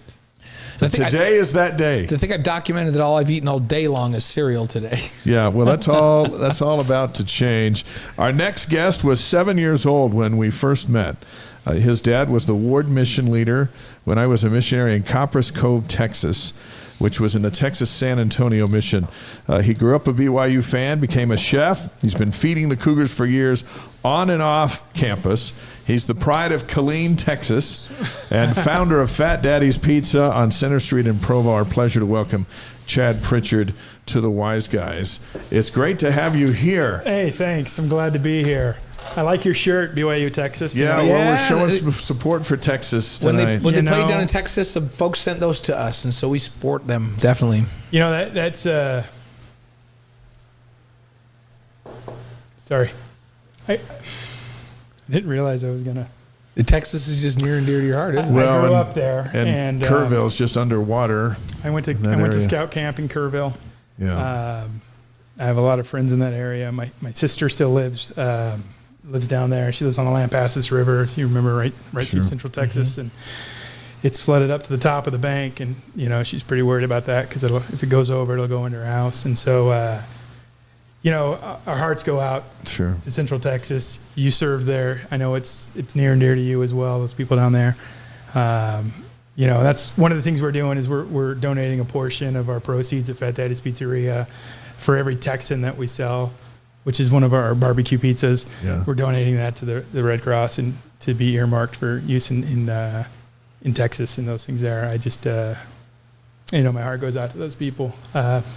They're great people down there, and I love them to death. Yeah, they're the best. And I still have my Texas driver's license in my pocket. I can't use it anymore. Well, one thing I learned as a newbie, as a new missionary down there, is when it rains differently. Yeah. It rains differently than what we see in Utah. Of course, folks in the South, you know exactly what we're talking about when the monsoon season and all that, whatever comes in, it just rains and there's nowhere for the water to go. Well, people don't understand too, like the rain in Texas, it's such a, people are saying, oh, this is a 100-year flood. I mean, this has happened 4 times since I lived in Texas, 40 years ago. I remember the dam. You remember Belton Lake. I remember the dam the water going over the dam at Belton Lake, which is a huge dam, just going over the spillway. And that's happened 3 times. And so a lot of people say, well, like, this isn't something that Texans know about, and we do. It rains, and what happens is we have soaking rains, and so it'll rain very lightly, but it'll rain for 3, 4, 5, 6 weeks at a time until the ground is saturated. and 8 feet down in Texas, and you got topsoil, and then you get to that level of caliche clay, and there's no place for that water to go, and so it just fills up and just goes everywhere. So thanks for representing Texas today, and Sure. Come down to Fat Daddy's and buy a Texan, and a portion of those go to the Red Cross for that. Let's talk about your pizza for a little bit. Yeah, absolutely. When you feed the team, which group are you most worried about feeding? Linemen. Is it the offensive lineman or the defensive lineman? It's the offensive linemen. Really, they outperform the defensive linemen? Well, those guys are a little bigger. Defensive linemen are, they got to be faster, and they got to be, but those offensive linemen, we used to say we're the official pizzeria of BYU. BYU linemen, and we used to have them come in all the time. When NIL started, we used to feed all those guys for free.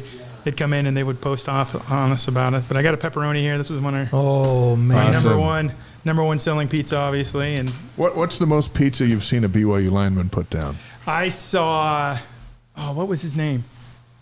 Could he eat a whole brother? They had a 24 that they ate. Oh my goodness! The two brothers that were here a few years ago. He transferred to Baylor. Two offensive linemen.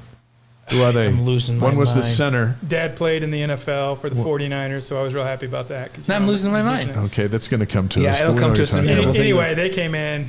He and his wife. One was the center before Connor Pay, wasn't he? Yeah, and I'm losing my mind. And then his younger brother and his younger brother split. Yeah, his little brother was there. And then they both went over. Yep. And so we'll play for Jeff Grimes when he was there. The stream's going to help us here in a minute. They brought in all the linemen, and they every one of them made a 24-inch Fat Daddy size pizza. Goodness. Huge. They just put it down. How fun was that when you were the official pizza of BYU's offensive linemen, to be associated with those young people and to be able to see them come in and we loved the players. Players were always great and affable. They were really great, and it was a lot of fun because I have kids, a small son, who they would bring us down on the field because we would feed them after games, and we'd have to get the pizzas up to the locker room and the whole thing, and so then we'd go down and they'd always give my son gloves or give him a high five, and they all knew who he was, and so that was a big deal for him.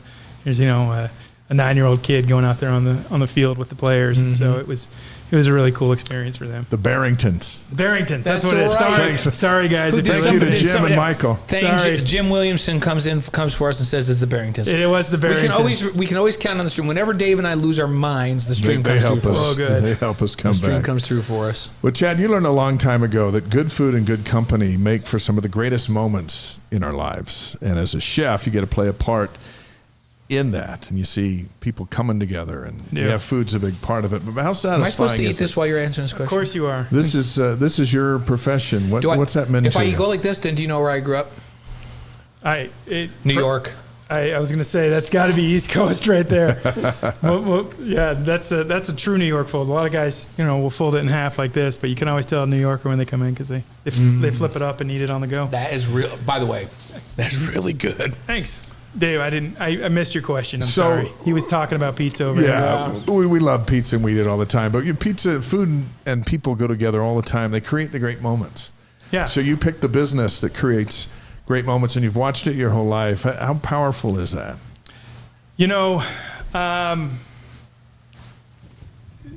Food is obviously one of the most personal things you can do when you cook for somebody.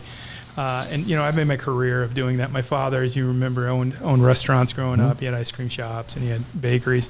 And so I learned from a very young age that food is important, not just to nourish ourselves, but to nourish our souls. And so that was one of the things that I just absolutely love.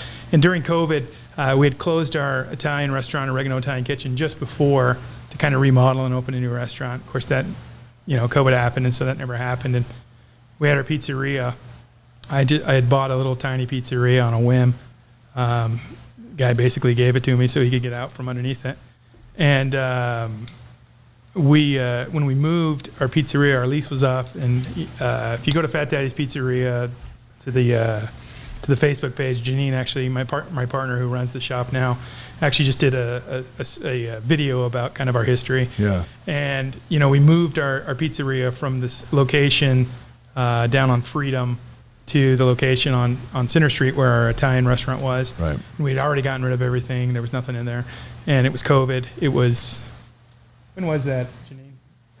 When did we open it down there? In 2020, May. It was May. May of 2020. And I remember they had just come out and said you can't have anybody in your restaurant. And so I have this 3,600 square foot restaurant with nobody in it. Yeah. The kitchen's way in the back, so the people would have to walk all the way through. So when I opened it, it was at a time, everybody was kind of starting to peek their heads out, come around with their families. And I said, we've got to open this restaurant. We've got to change the way we've done restaurants. We've got to focus on families. Up to that point, you always focus on the adults, and because they got the money. Yeah. And you always want those deuces and those quads to come in and sit at your tables and spend a lot of money. But nobody was doing that. And so I said, if we're going to open a pizzeria, and I was talking to Janine about this and my wife, Kimber, I said, if we're going to do this, we've got to do it so that it will attract those families. We really want families. And so we made it the pizzeria from when I was growing up and when everybody else was growing up. It's full service. We even got the Coke cups with our logo on them. And, we went out to do a whole lot of things, put posters on the walls that were our favorite stuff from the 80s and 90s, put great music in. But I can tell you how you asked a question, what does food do for people?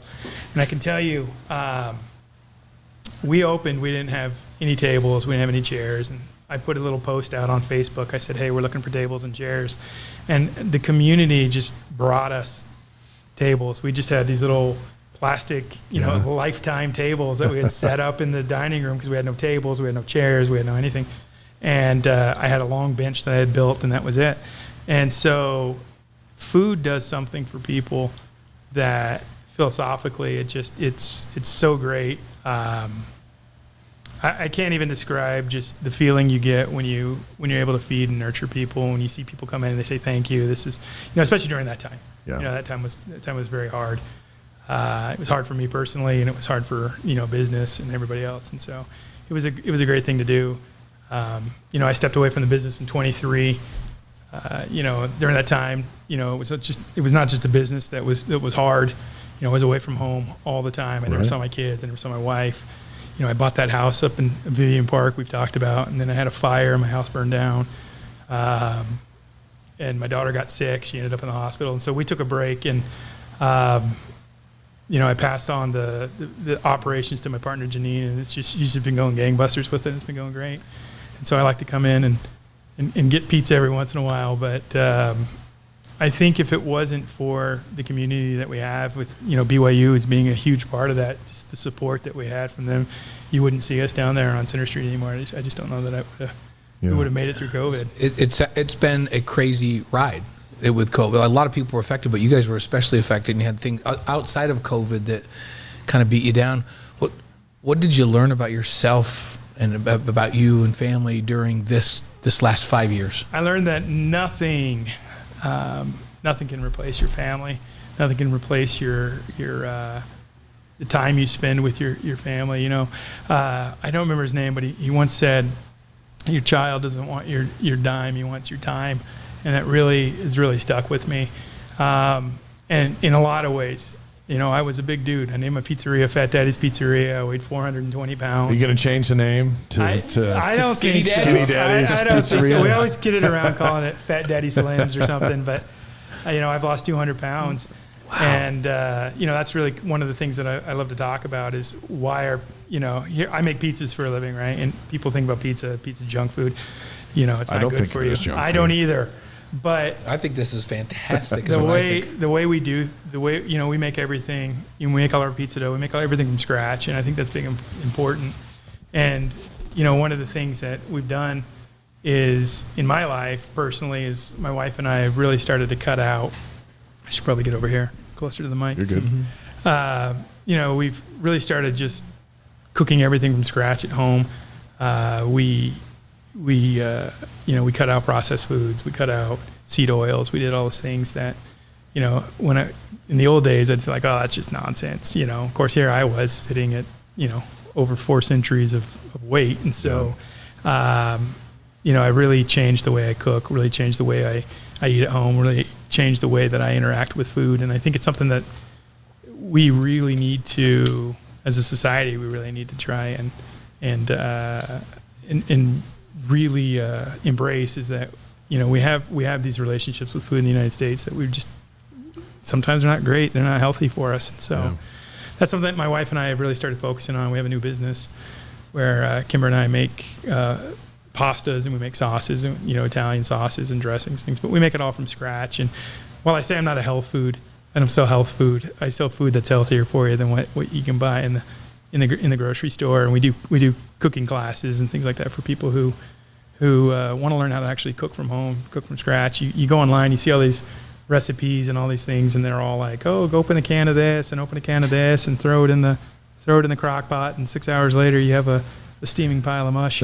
and it's just not great. And so that's one of the things that we've done. We started a company we call Mountain Standard Time, where we sell macaroni being pasta that's made without egg. Everybody just thinks it's the little elbow noodles, but it's any pasta made without egg. Yeah. You know, the average pasta, commercially made pasta, sits on the shelves for about 6 months before it even goes out to distributors. And then it goes up to the grocery stores. Our pasta, we make it, you order it, we make it, we send it out to you. It can be dried, so you can keep it for a long time. It's great for dry storage or for food storage because of the way we do it, manufacture it. And we just do it at home, a little pasta machine that we bought for our Italian restaurants, and we make our sauces at home, and, you know, in our kitchen that we have set up for that at our house. Chef Chad Pritchard, founder of Fat Daddy's Pizzas, on the Wise Guys, presented by Brady Plus, supplies plus support. Learn more at bradyplus.com. By Eddie, HR and payroll software built for small businesses. See how Eddie can serve your team at eddie.com. And by Mountain America Credit Union, empowering dreams for over 80 years. Learn more at macu.com. Wise Guys, distributed by the Deseret News. You've served up pizza at your place, 223 West Center Street in Provo. You can't miss it. It's right down there in the heart of things. If you had to pick a favorite pizza among BYU students, what is it? Oh my! It's got to my worst pizza, that I don't like to make. Or like to eat is the Hawaiian, and man, BYU. Is that the favorite? They love it. Anything with pineapple. Yeah, you bet. If I have one gripe about the Cougar Nation, is that they love Hawaiian pizzas, and man, I hate making them. They get my hands all sticky. They weep. Hawaiian all over the pizzas on the So we were going to ask you what the worst ingredient you've ever put on a pizza was. Is it pineapple? Is that the worst? Oh man, the worst I've ever put on a pizza. Because I think anchovies on a pizza should be outlawed. Yeah, that's because you're from Utah. Yeah. No, I'm from New York. You should be ashamed of yourself. They like anchovies back there. I can't stand them. I think the worst one I've ever put on a pizza. I don't know, Janine. What do you think? Nothing. You don't got. It's got to be. You know, I put a lot of fruit on pizzas, and fruit doesn't go well on pizza. It doesn't seem right. You know, doesn't seem right. And it's not that I have like a favorite. It's not that I don't like the ingredients, or hey, this is the worst thing I put on a pizza. But to me, what the worst thing you put on a pizza is too much. Too much. Pizza's about the dough, the sauce, and the cheese. And people here love just dumping toppings on toppings on toppings, and you just lose. Less is more. Yeah, you lose the pizza flavor. It no longer tastes like a pizza. It just tastes like a mishmash of ingredients. I'm writing that down. That's an important pizza fact. Three ingredients, maybe 4 or less. And that's it. That's it for me. That explains the pepperoni, margarita. Yeah, I just don't. I'm not a huge pizza guy with a ton of toppings on top. So we're gonna make you think here. What are the similarities between being a chef in a restaurant and being Kalani Sitake on the sideline of a football game? It's a lot of management. So, you know, people will say to me, I want to be a chef. I want to go to culinary school. And you get this idea that being a chef is just all about the cooking, and it's just, it must be so fun. I love to cook. But it's a grind. And I think every day it's the grind. Every day you got to get up, you got to go in, you got to make your food, you got to make your pasta, you got to make pizza, you got to make sauce.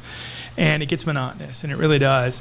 And you have to just love, you know, what you're doing as a chef and as a restaurateur. And you really have to love you really have to love your guests. And I think that, you know, as a coach, you have to love your team, but you have to love your fans. You have to do things, you know, you do it for the fans. I mean, it's a game. At the end of the day, right? And with pizza, it's food at the end of the day. They could go to any pizza joint, but you really have to love your guest, and you really have to love what you do. And I think that comes out in the food when you and the service. And I just love service and hospitality. And I love pizza. I love pasta, Italian food. It's very similar to what Kalani does. That is, yeah, and you're right. He does. And Kalani as a coach, I think, loves the fans more than any other coach I've ever known. And I'm pretty sure he likes Hawaiian pizza. Oh, I'm sure he likes Hawaiian pizza. I can't remember what he eats. He used to come in all the time. I don't know if he still does because I'm not there every day. But he used to come in and he and his family could put some pizzas down. Yeah, I'm sure. And I don't remember what he eats. But I will tell you, Steve Young comes in and he likes gluten-free. Everything's got to be gluten-free for Steve. And he typically will have a margarita pizza. Yeah. I mean, he loves that gluten-free. Gluten-free. Yeah. For Steve Young. Barb's got him on the gluten-free. Barb does, yes. Yeah. Chad Pritchard, founder of Fat Daddy's Pizza on the Wise Guys, live on YouTube, Facebook, Twitch, and wiseguys.com. Another football question, a lifelong Texan, so you're all about football. I am. Lifelong BYU fan. Kimber, your wife's a BYU grad. She is. So what are Food your science expectations? program, actually. Science program? Food science. So she's a food scientist and I'm a chef, so. How is it that one of us, Blaine, how long you and I have been doing games together? 33 years? 33 years. And for the last 20 minutes, I've watched you eat a piece of pizza in front of a pizza, while I'm just right over here in arm's length with no pizza. You can have the whole pizza. It's like You get the not that I've eaten a whole pizza while we've been doing this. It was so good. I was just like, hey, wingman. Like, it was really good. Where's my wingman? It was really good. Now we got it all over here. So what do you think of the football team? What's your expectations for this year? You know, how many games are we playing this year? We're playing 12. 12 games. And then a bowl game. I'm going to go 10-2. 10-2? 10-2. Yeah, I like that. I don't know which two there are, but, you got to be realistic. But one of the two can't be Utah, right? Well, I hope not, because my son-in-law is a Utah grad. Yeah, no. So there's always one. I know. You can't help him. I mean, what are you going to do? I'm just glad you have all these. Oh, you do have a Utah. Yeah, fans. we got one hidden back yeah, there. yeah. Behind in the corner. That's too bad. So here's what we're going to do. Because I'm So going to 10-2, that's good. I'm going to do 5 questions with Chad. This is your chance to taste that pizza. And then we'll run it. I'm gonna take one for the team. I'll take the 5 questions because I feel bad because I ate a whole piece of pizza. I've been into Fat Daddy's Pizza. You've been several times. Several times. So we're going to do 5 questions with you, which we do with all of our guests. Yeah, sure. The first time they're on. 5 questions is presented by Strategy Square. Does your business need help with social media? Contact Chantel, another BYU grad at strategysquare.co. Chantel helps us with all of the things that we're doing and kind of runs all of our social media for us. Does a fantastic job. Yeah. BYU people doing great things, and she's one of them. So we're going to start, and I'll keep track of this. And just like we did with Parker, just whatever comes to your head is what you have to say here. Your favorite sports movie? Oh, it's got to be Sandlot.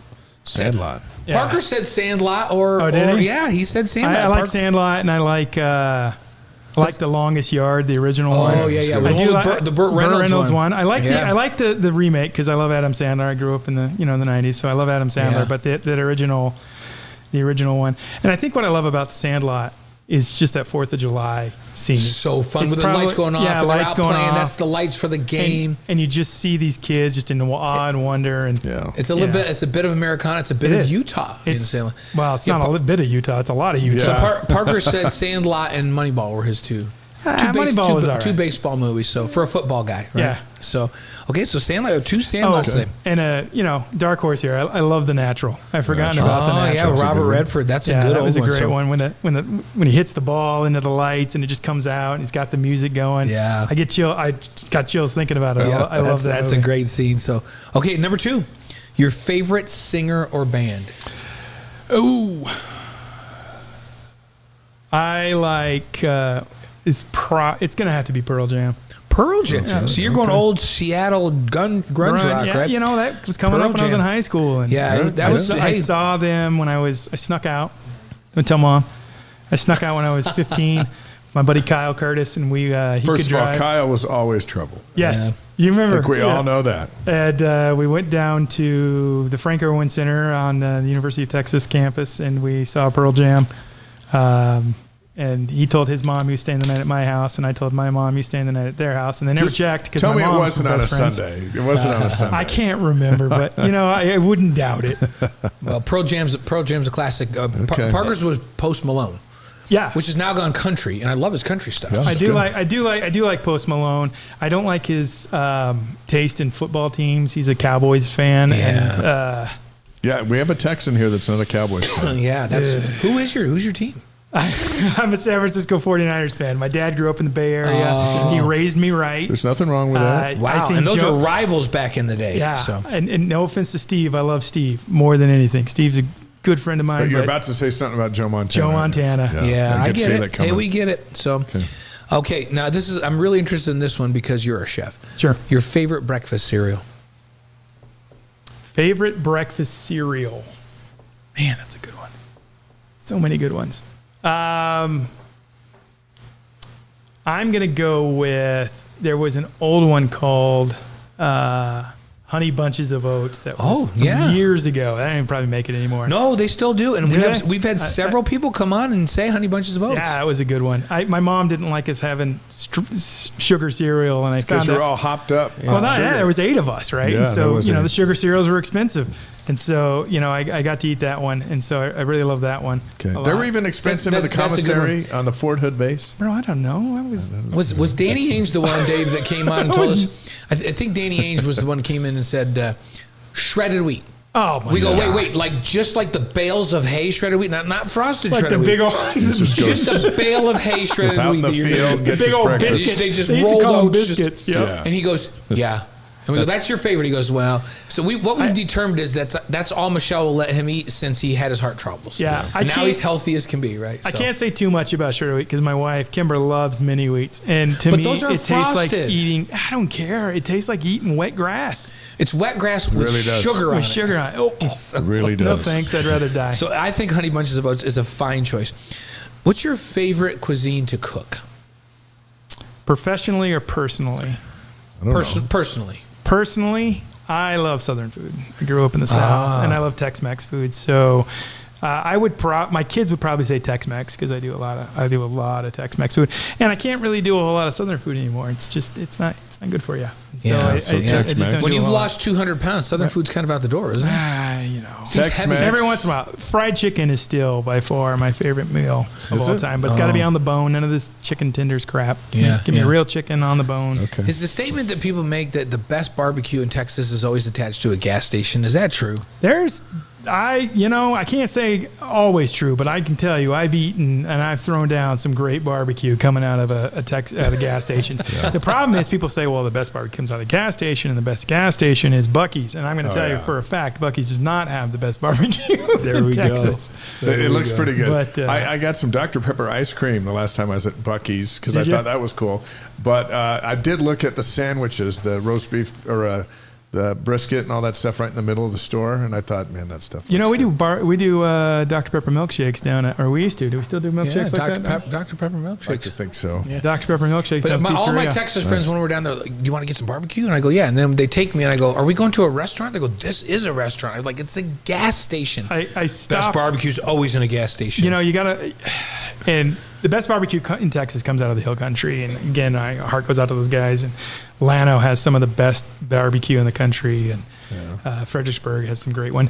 But there was one down there that I ate at that I'll never forget. It was pretty amazing barbecue. It's probably one of the easily the top 5 barbecue places I've ever had at. And it was called, I have to look up the town. I think it was in Hearn, Texas. Yeah, I think it was Hearn, and it was called No Teeth. No teeth. No teeth. T-E-E-F. No teeth barbecue.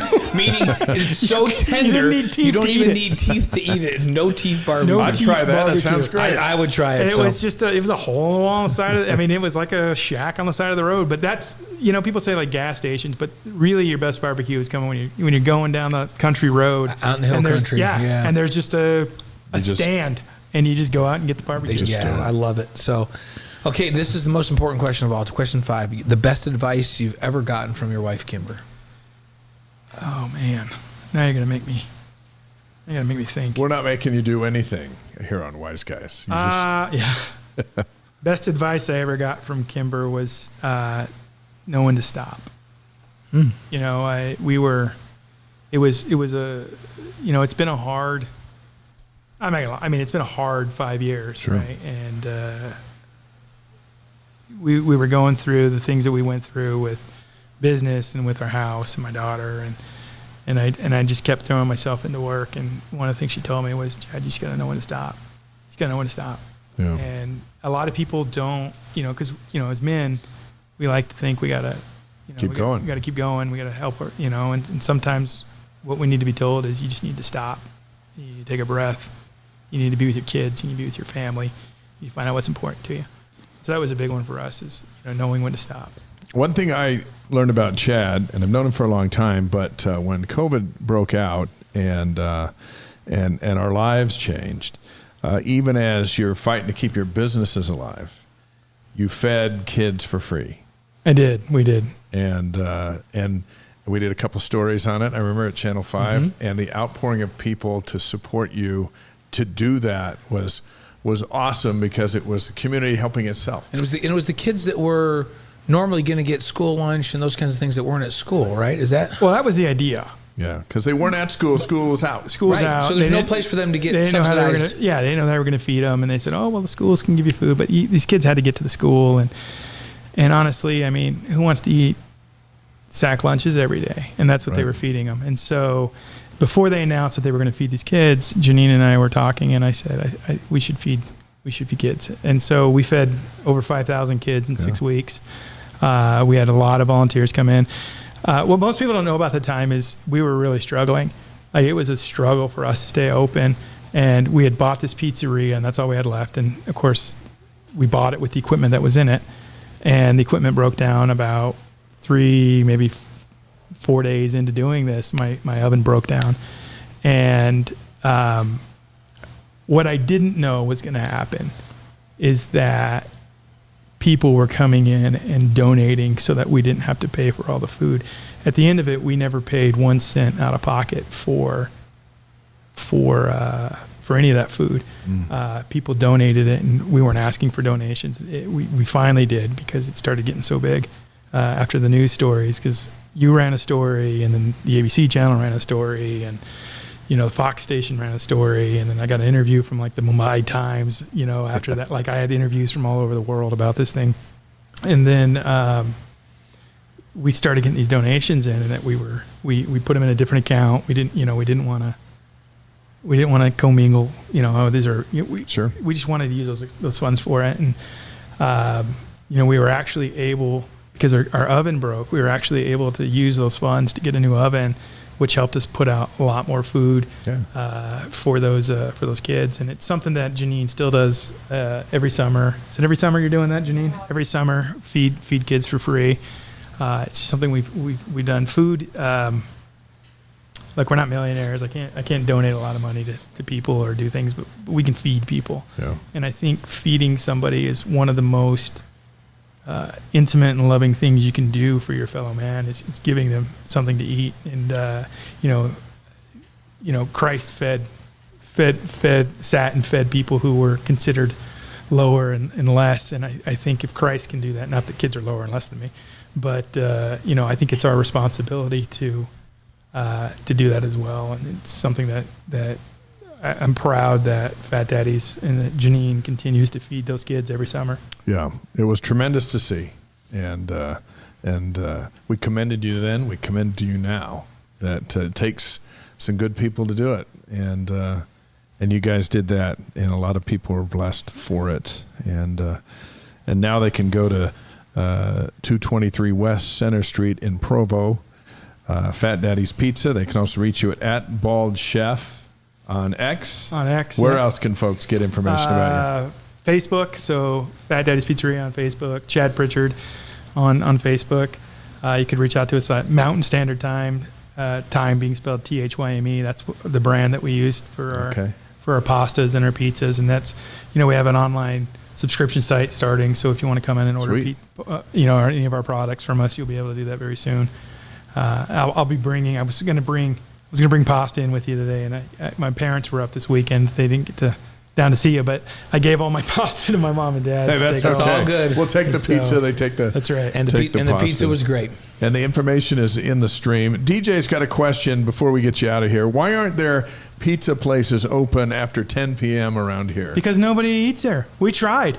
We used to have our place open till 1 in the morning, till 11. Everyone's like, oh, I wish there was a place to eat, but nobody goes out. What is wrong with BYU students? Provo, They're doing homework and they're going to bed. I think that all the time. Like we're driving through town, and I'm like, this place, they just rolled up the sidewalks at 10 o'clock. What happened here? I've worked in Austin, Texas. I've worked in Dallas, Texas. I've worked all over the country, and I can tell you, like every other place does it, but everyone's like, oh, you should stay open late. And we tried. We wanted to be open late, and there's So you know what happens? no business. The McDonald's drive-through line is all the way around the building at midnight. Well, because it's the only place that's open. People need to stay up and eat more Stay pizza up and later. eat. They need to come to downtown, and I think it's not just a pizzeria, but downtown Yeah. Provo is the place. It's these really guys neat. need to go. It's really and they just come to downtown. Downtown's a special place. There's 80 different independent restaurants in downtown. When I got into downtown, it was a dump. The Tabernacle was burned out. There were Right. homeless people everywhere. The windows were blacked out, and I can tell you, John Curtis really had a vision, and It's a new vibe. It's got a great vibe. We were just down there over the 4th. All the celebrations going on down there, and the downtown has charm. It's got it's like a real downtown. It's fun. Well, it's Old one school. of the oldest downtowns in Utah, and it's certainly, in my opinion, the best downtown in Utah. Salt Lake ruined theirs. Yeah. They just bulldozed all the history and put up new buildings. Right. And I love downtown Provo. It's my second love. Are you okay if we keep this pizza? Oh, Yeah, because we have big What am I gonna plans for do this with it? pizza after the show. We have big plans because all we've eaten is cereal we all got day big long plans until for this. I was had gonna tell this. you guys like the Frosted Flakes. I used to do, and I still do it from time to time. But I used to do chicken wings that I would roll in Roll them in Frosted Flakes? We'd call them Tiger Wings. Yeah, Tiger wings. That's They're something good. right That there. sounds Now fantastic. that's something. So Chad Pritchard with us. Thank you so much for coming on. thanks, Thanks Chad. for having me. Good to see you. Good to Great see you guys. story. Keep going. And Fat Daddy's Pizza, we'll be down to eat some. Please do. And we're going to eat it here tonight. Yes, we Thanks will. so And much. if you get a Texas pizza, You get it the Texan. Texan pizza, Yeah, if you get the Texan, we donate a portion of the proceeds from the Texans to the American, Red Red Cross. Cross. Red Cross. Yeah, the Red Cross. to assist down there in Central Texas. Yep. And then we do a whole Okay. a lot of that stuff. Let's do that. Let's Great. go eat those pizzas and bring our families in, and then also get part of a good cause going as well. Thank you. You bet. Thanks so much. Thanks, Chad Chad. Pritchard, and his pizza's good. We're endorsing it right here on the Wise Guys, and I've eaten it many times, and that is a fun place downtown. And Center Street. we went to Fat Days a bunch during COVID time and would donate some pizzas to people and do that. I thought it was just an amazing effort to feed kids. So we've had it, and I haven't had it for a little while, and I just had almost a whole piece, and it was as good as ever. All right, so let's jump into some campus notes. We'll go quickly here as we are coming up on the second hour, at the end of the second hour. But there's a few things we want to go over before we say so long for another week. Right. Campus notes. Let's go through these. AJ DeBonsa, FIBA World Cup, Switzerland, USA under-19 team. In the quarterfinals, 21 points in a win over Canada. In the semis, 10 points in a win over New Zealand. Played less than 10 minutes. In the gold medal, 11 points in a win over Germany, and he was the MVP. MVP of the tournament. Yep. Averaged 14.3 points, 4.1 rebounds, 2.3 assists. And CBS Sports projects that AJ will be the number 1 pick in next year's NBA draft. That's this week. He's number 1. That's all this week. You know what? We learned a lot about AJ. He went over there. He said he's going to win gold. That's why he went over there. Mm-hmm. He didn't have to score 50 points a game. He was a distributor. He was a rebounder. He was a defender. He did it all. He just won, and that's what. And he sat right there next to you when he was here a short time ago, and he said, "I'm just coming to win." Yeah. And winning, and he wants to win a national championship. He's Right. got a gold medal, from FIBA. And now the next thing is, I want to come to BYU and I want to win a national championship. And then he'll win a So national why not? championship here, and then go to the NBA, and then play on the Olympic team. Yeah, that's a great road ahead for AJ. Yeah. Get started with a gold medal in Switzerland. By the way, Ken Palm put out the top basketball program ratings, 1997 to current day. Yeah, so it's 25 years, right? And he's got Duke number 1, Yeah. then Kansas No, Kentucky, Kansas, North Carolina, Arizona. The top obvious, 5. right? Yeah. 10 of the Big 12 teams made the top 50. BYU is not in his top 50. 14 NCAA tournaments for the Cougars since 1997. 6 wins, 2 of them last March. Right. So they've been great in the postseason. So now we start anew, and then in 28 years when we're on this show, we'll revisit. We'll have the same thing. And then we'll have see 2 if eras to compare. Exactly. So that's something to look forward to. And I think the thing that keeps him out of there is just the lack of NCAA tournament wins. But that changed last year. I think it's going to change again. Yeah, let's hope so. Yegor Dem and NBA Summer League debut Thursday, July 10th against Oklahoma City. That'll be 3:30 Mountain on ESPN2. So you'll be able to see him. It'll be fun to see. He's going to wear number 8 for the Nets. So that'll be fun. He did sign his rookie contract, which is great. It will reportedly make $6.8 million this next season. That's a good check. Yep. And last week he announced the right way to say his last name instead of Demin. Igor said it's Diomin. That's how you say it in Russian, right? So he said he went with Demin when he got to America because it was easier for people to understand it. so he cut us some slack is basically what he said. We said Demin forever. Yeah. We could have been saying Diomin. Yeah. And then think about this. What if he and Delaney get married? It'll be Delaney Diomin. Okay. I don't know. All right. Maybe it's a good stage name. Delaney Diomin. That sounds like a great stage name. Yeah. So. By the way, the Mackeys are signing in from Drummond, Montana. So they've been traveling home from a family reunion, listening to the podcast from the Wise Guys. They will be listening to the podcast on their drive home. So that's awesome. That podcast will be available tomorrow morning. Speaking of Delaney. Yeah. She won. They went to the FIFA AmeriCup in Santiago, Chile. Scored 21 points in 20 minutes during their win against the Dominican Republic. Went to the quarter, scored 7 in their win against Colombia. Scored 9 in a 12-point loss to the United States in the semis. And in the bronze medal game, scored 9 points in double overtime as they beat Argentina. She had the game-winning assist that led to the shot that won it 76-75. Her tournament average, 9.1 points, 2.9 rebounds, 1.3 assists. They went 6-1 in her Canadian national team debut. Yeah, fantastic. She's the real deal. Yeah. Yeah, so great player. Excited to have her back this next year.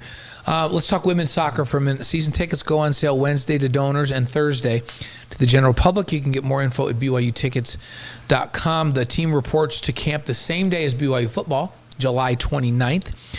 Coach Jen Rockwood will join us here in a couple of weeks like she does every year to give us a little preview. The blue and white game will be on Saturday, August 2nd. I always like when Jen comes in because she doesn't pull any punches. She tells us how it is. She says, like, yeah, I think we're going to be good this year. Like last year, she said, we're going to be really young. We're really talented. We'll see what we can do. Don't be surprised if she comes in because she did a couple years ago. Yeah, we're really good. We should play for a national championship. And they have a fun schedule. UCLA is coming to town. She pulls no punches, and I love it. Track and field, BYU signee Jane Hedegren named the Gatorade Girls National Track and Field Player of the Year. The number 1 ranked phenom going to start her freshman year with Diljit Taylor this fall as the Cougars will run to defend their Big 12 and national championships. She's the AJ DiBonsa of track and field. Yeah, and in a race... distance depends race. how far it is. Distance race. She will obliterate going AJ. with Jane. Distance race. She'll kill it. Probably AJ. Yeah, probably AJ. But anyway, yeah, he has they're long getting strides. the best of the best. Long strides. So on this day in history, July 7th, as we roll out of here, some interesting. Let's go all the way back to 1456. We like to go back. Joan of Arc is acquitted of heresy.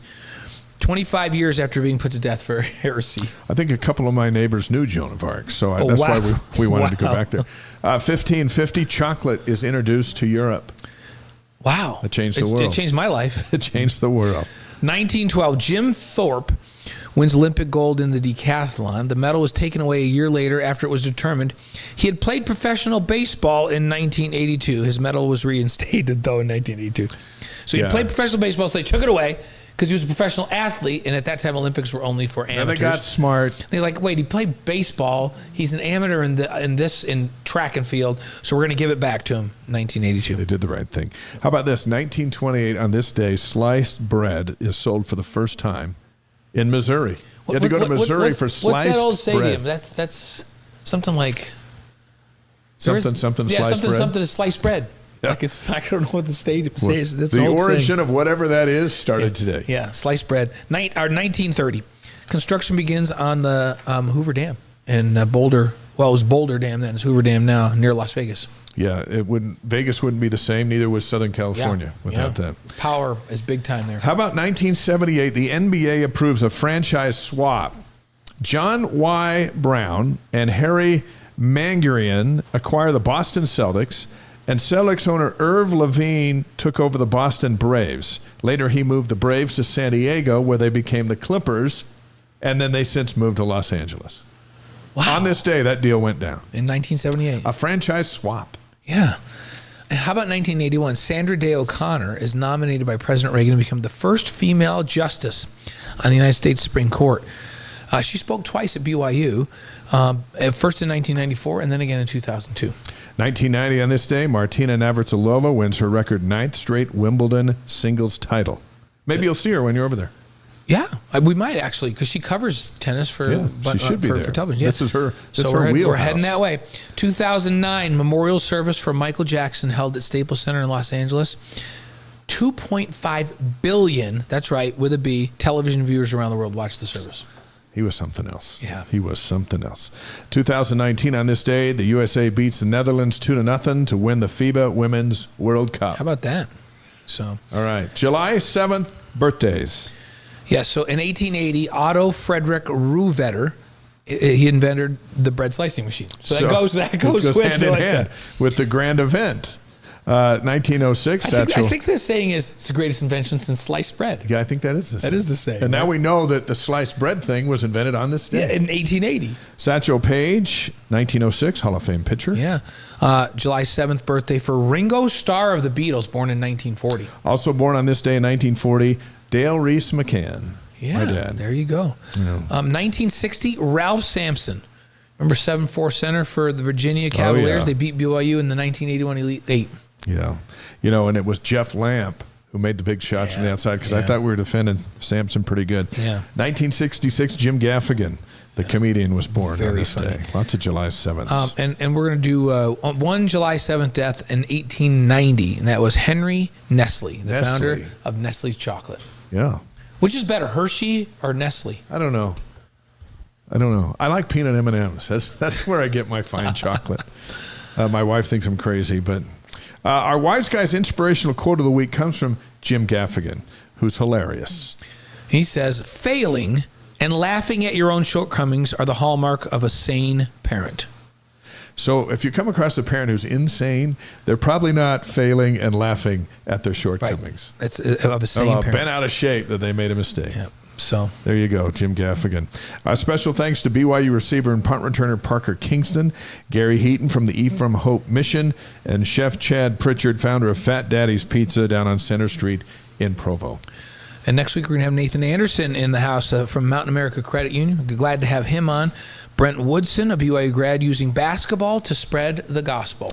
Here's where you can find us this week. Blaine will be on vacation in the British Isles. Look for him. Yep. And I'll be in the Deseret News this week. Any place where we should get good barbecue out in the Cotswolds? I don't know. I don't think so. Maybe you should take some good barbecue out there. Yeah. I'll be on Sports Nation again next Monday on BYU TV. We remind you, Wise Guys is presented by Brady Plus, Eddie, Mountain America Credit Union, and Wise Guys is distributed by our friends at the Deseret News. Dave McCann, Blaine Fowler, we're so glad to spend another Monday with you. First Monday of July. Football starts this month, folks. Yeah. We'll be talking about it all month. Okay, safe travels. Yeah, thank you. Brian Logan will be where you're sitting. Next Monday. And I'll see you next week. Thanks, everybody.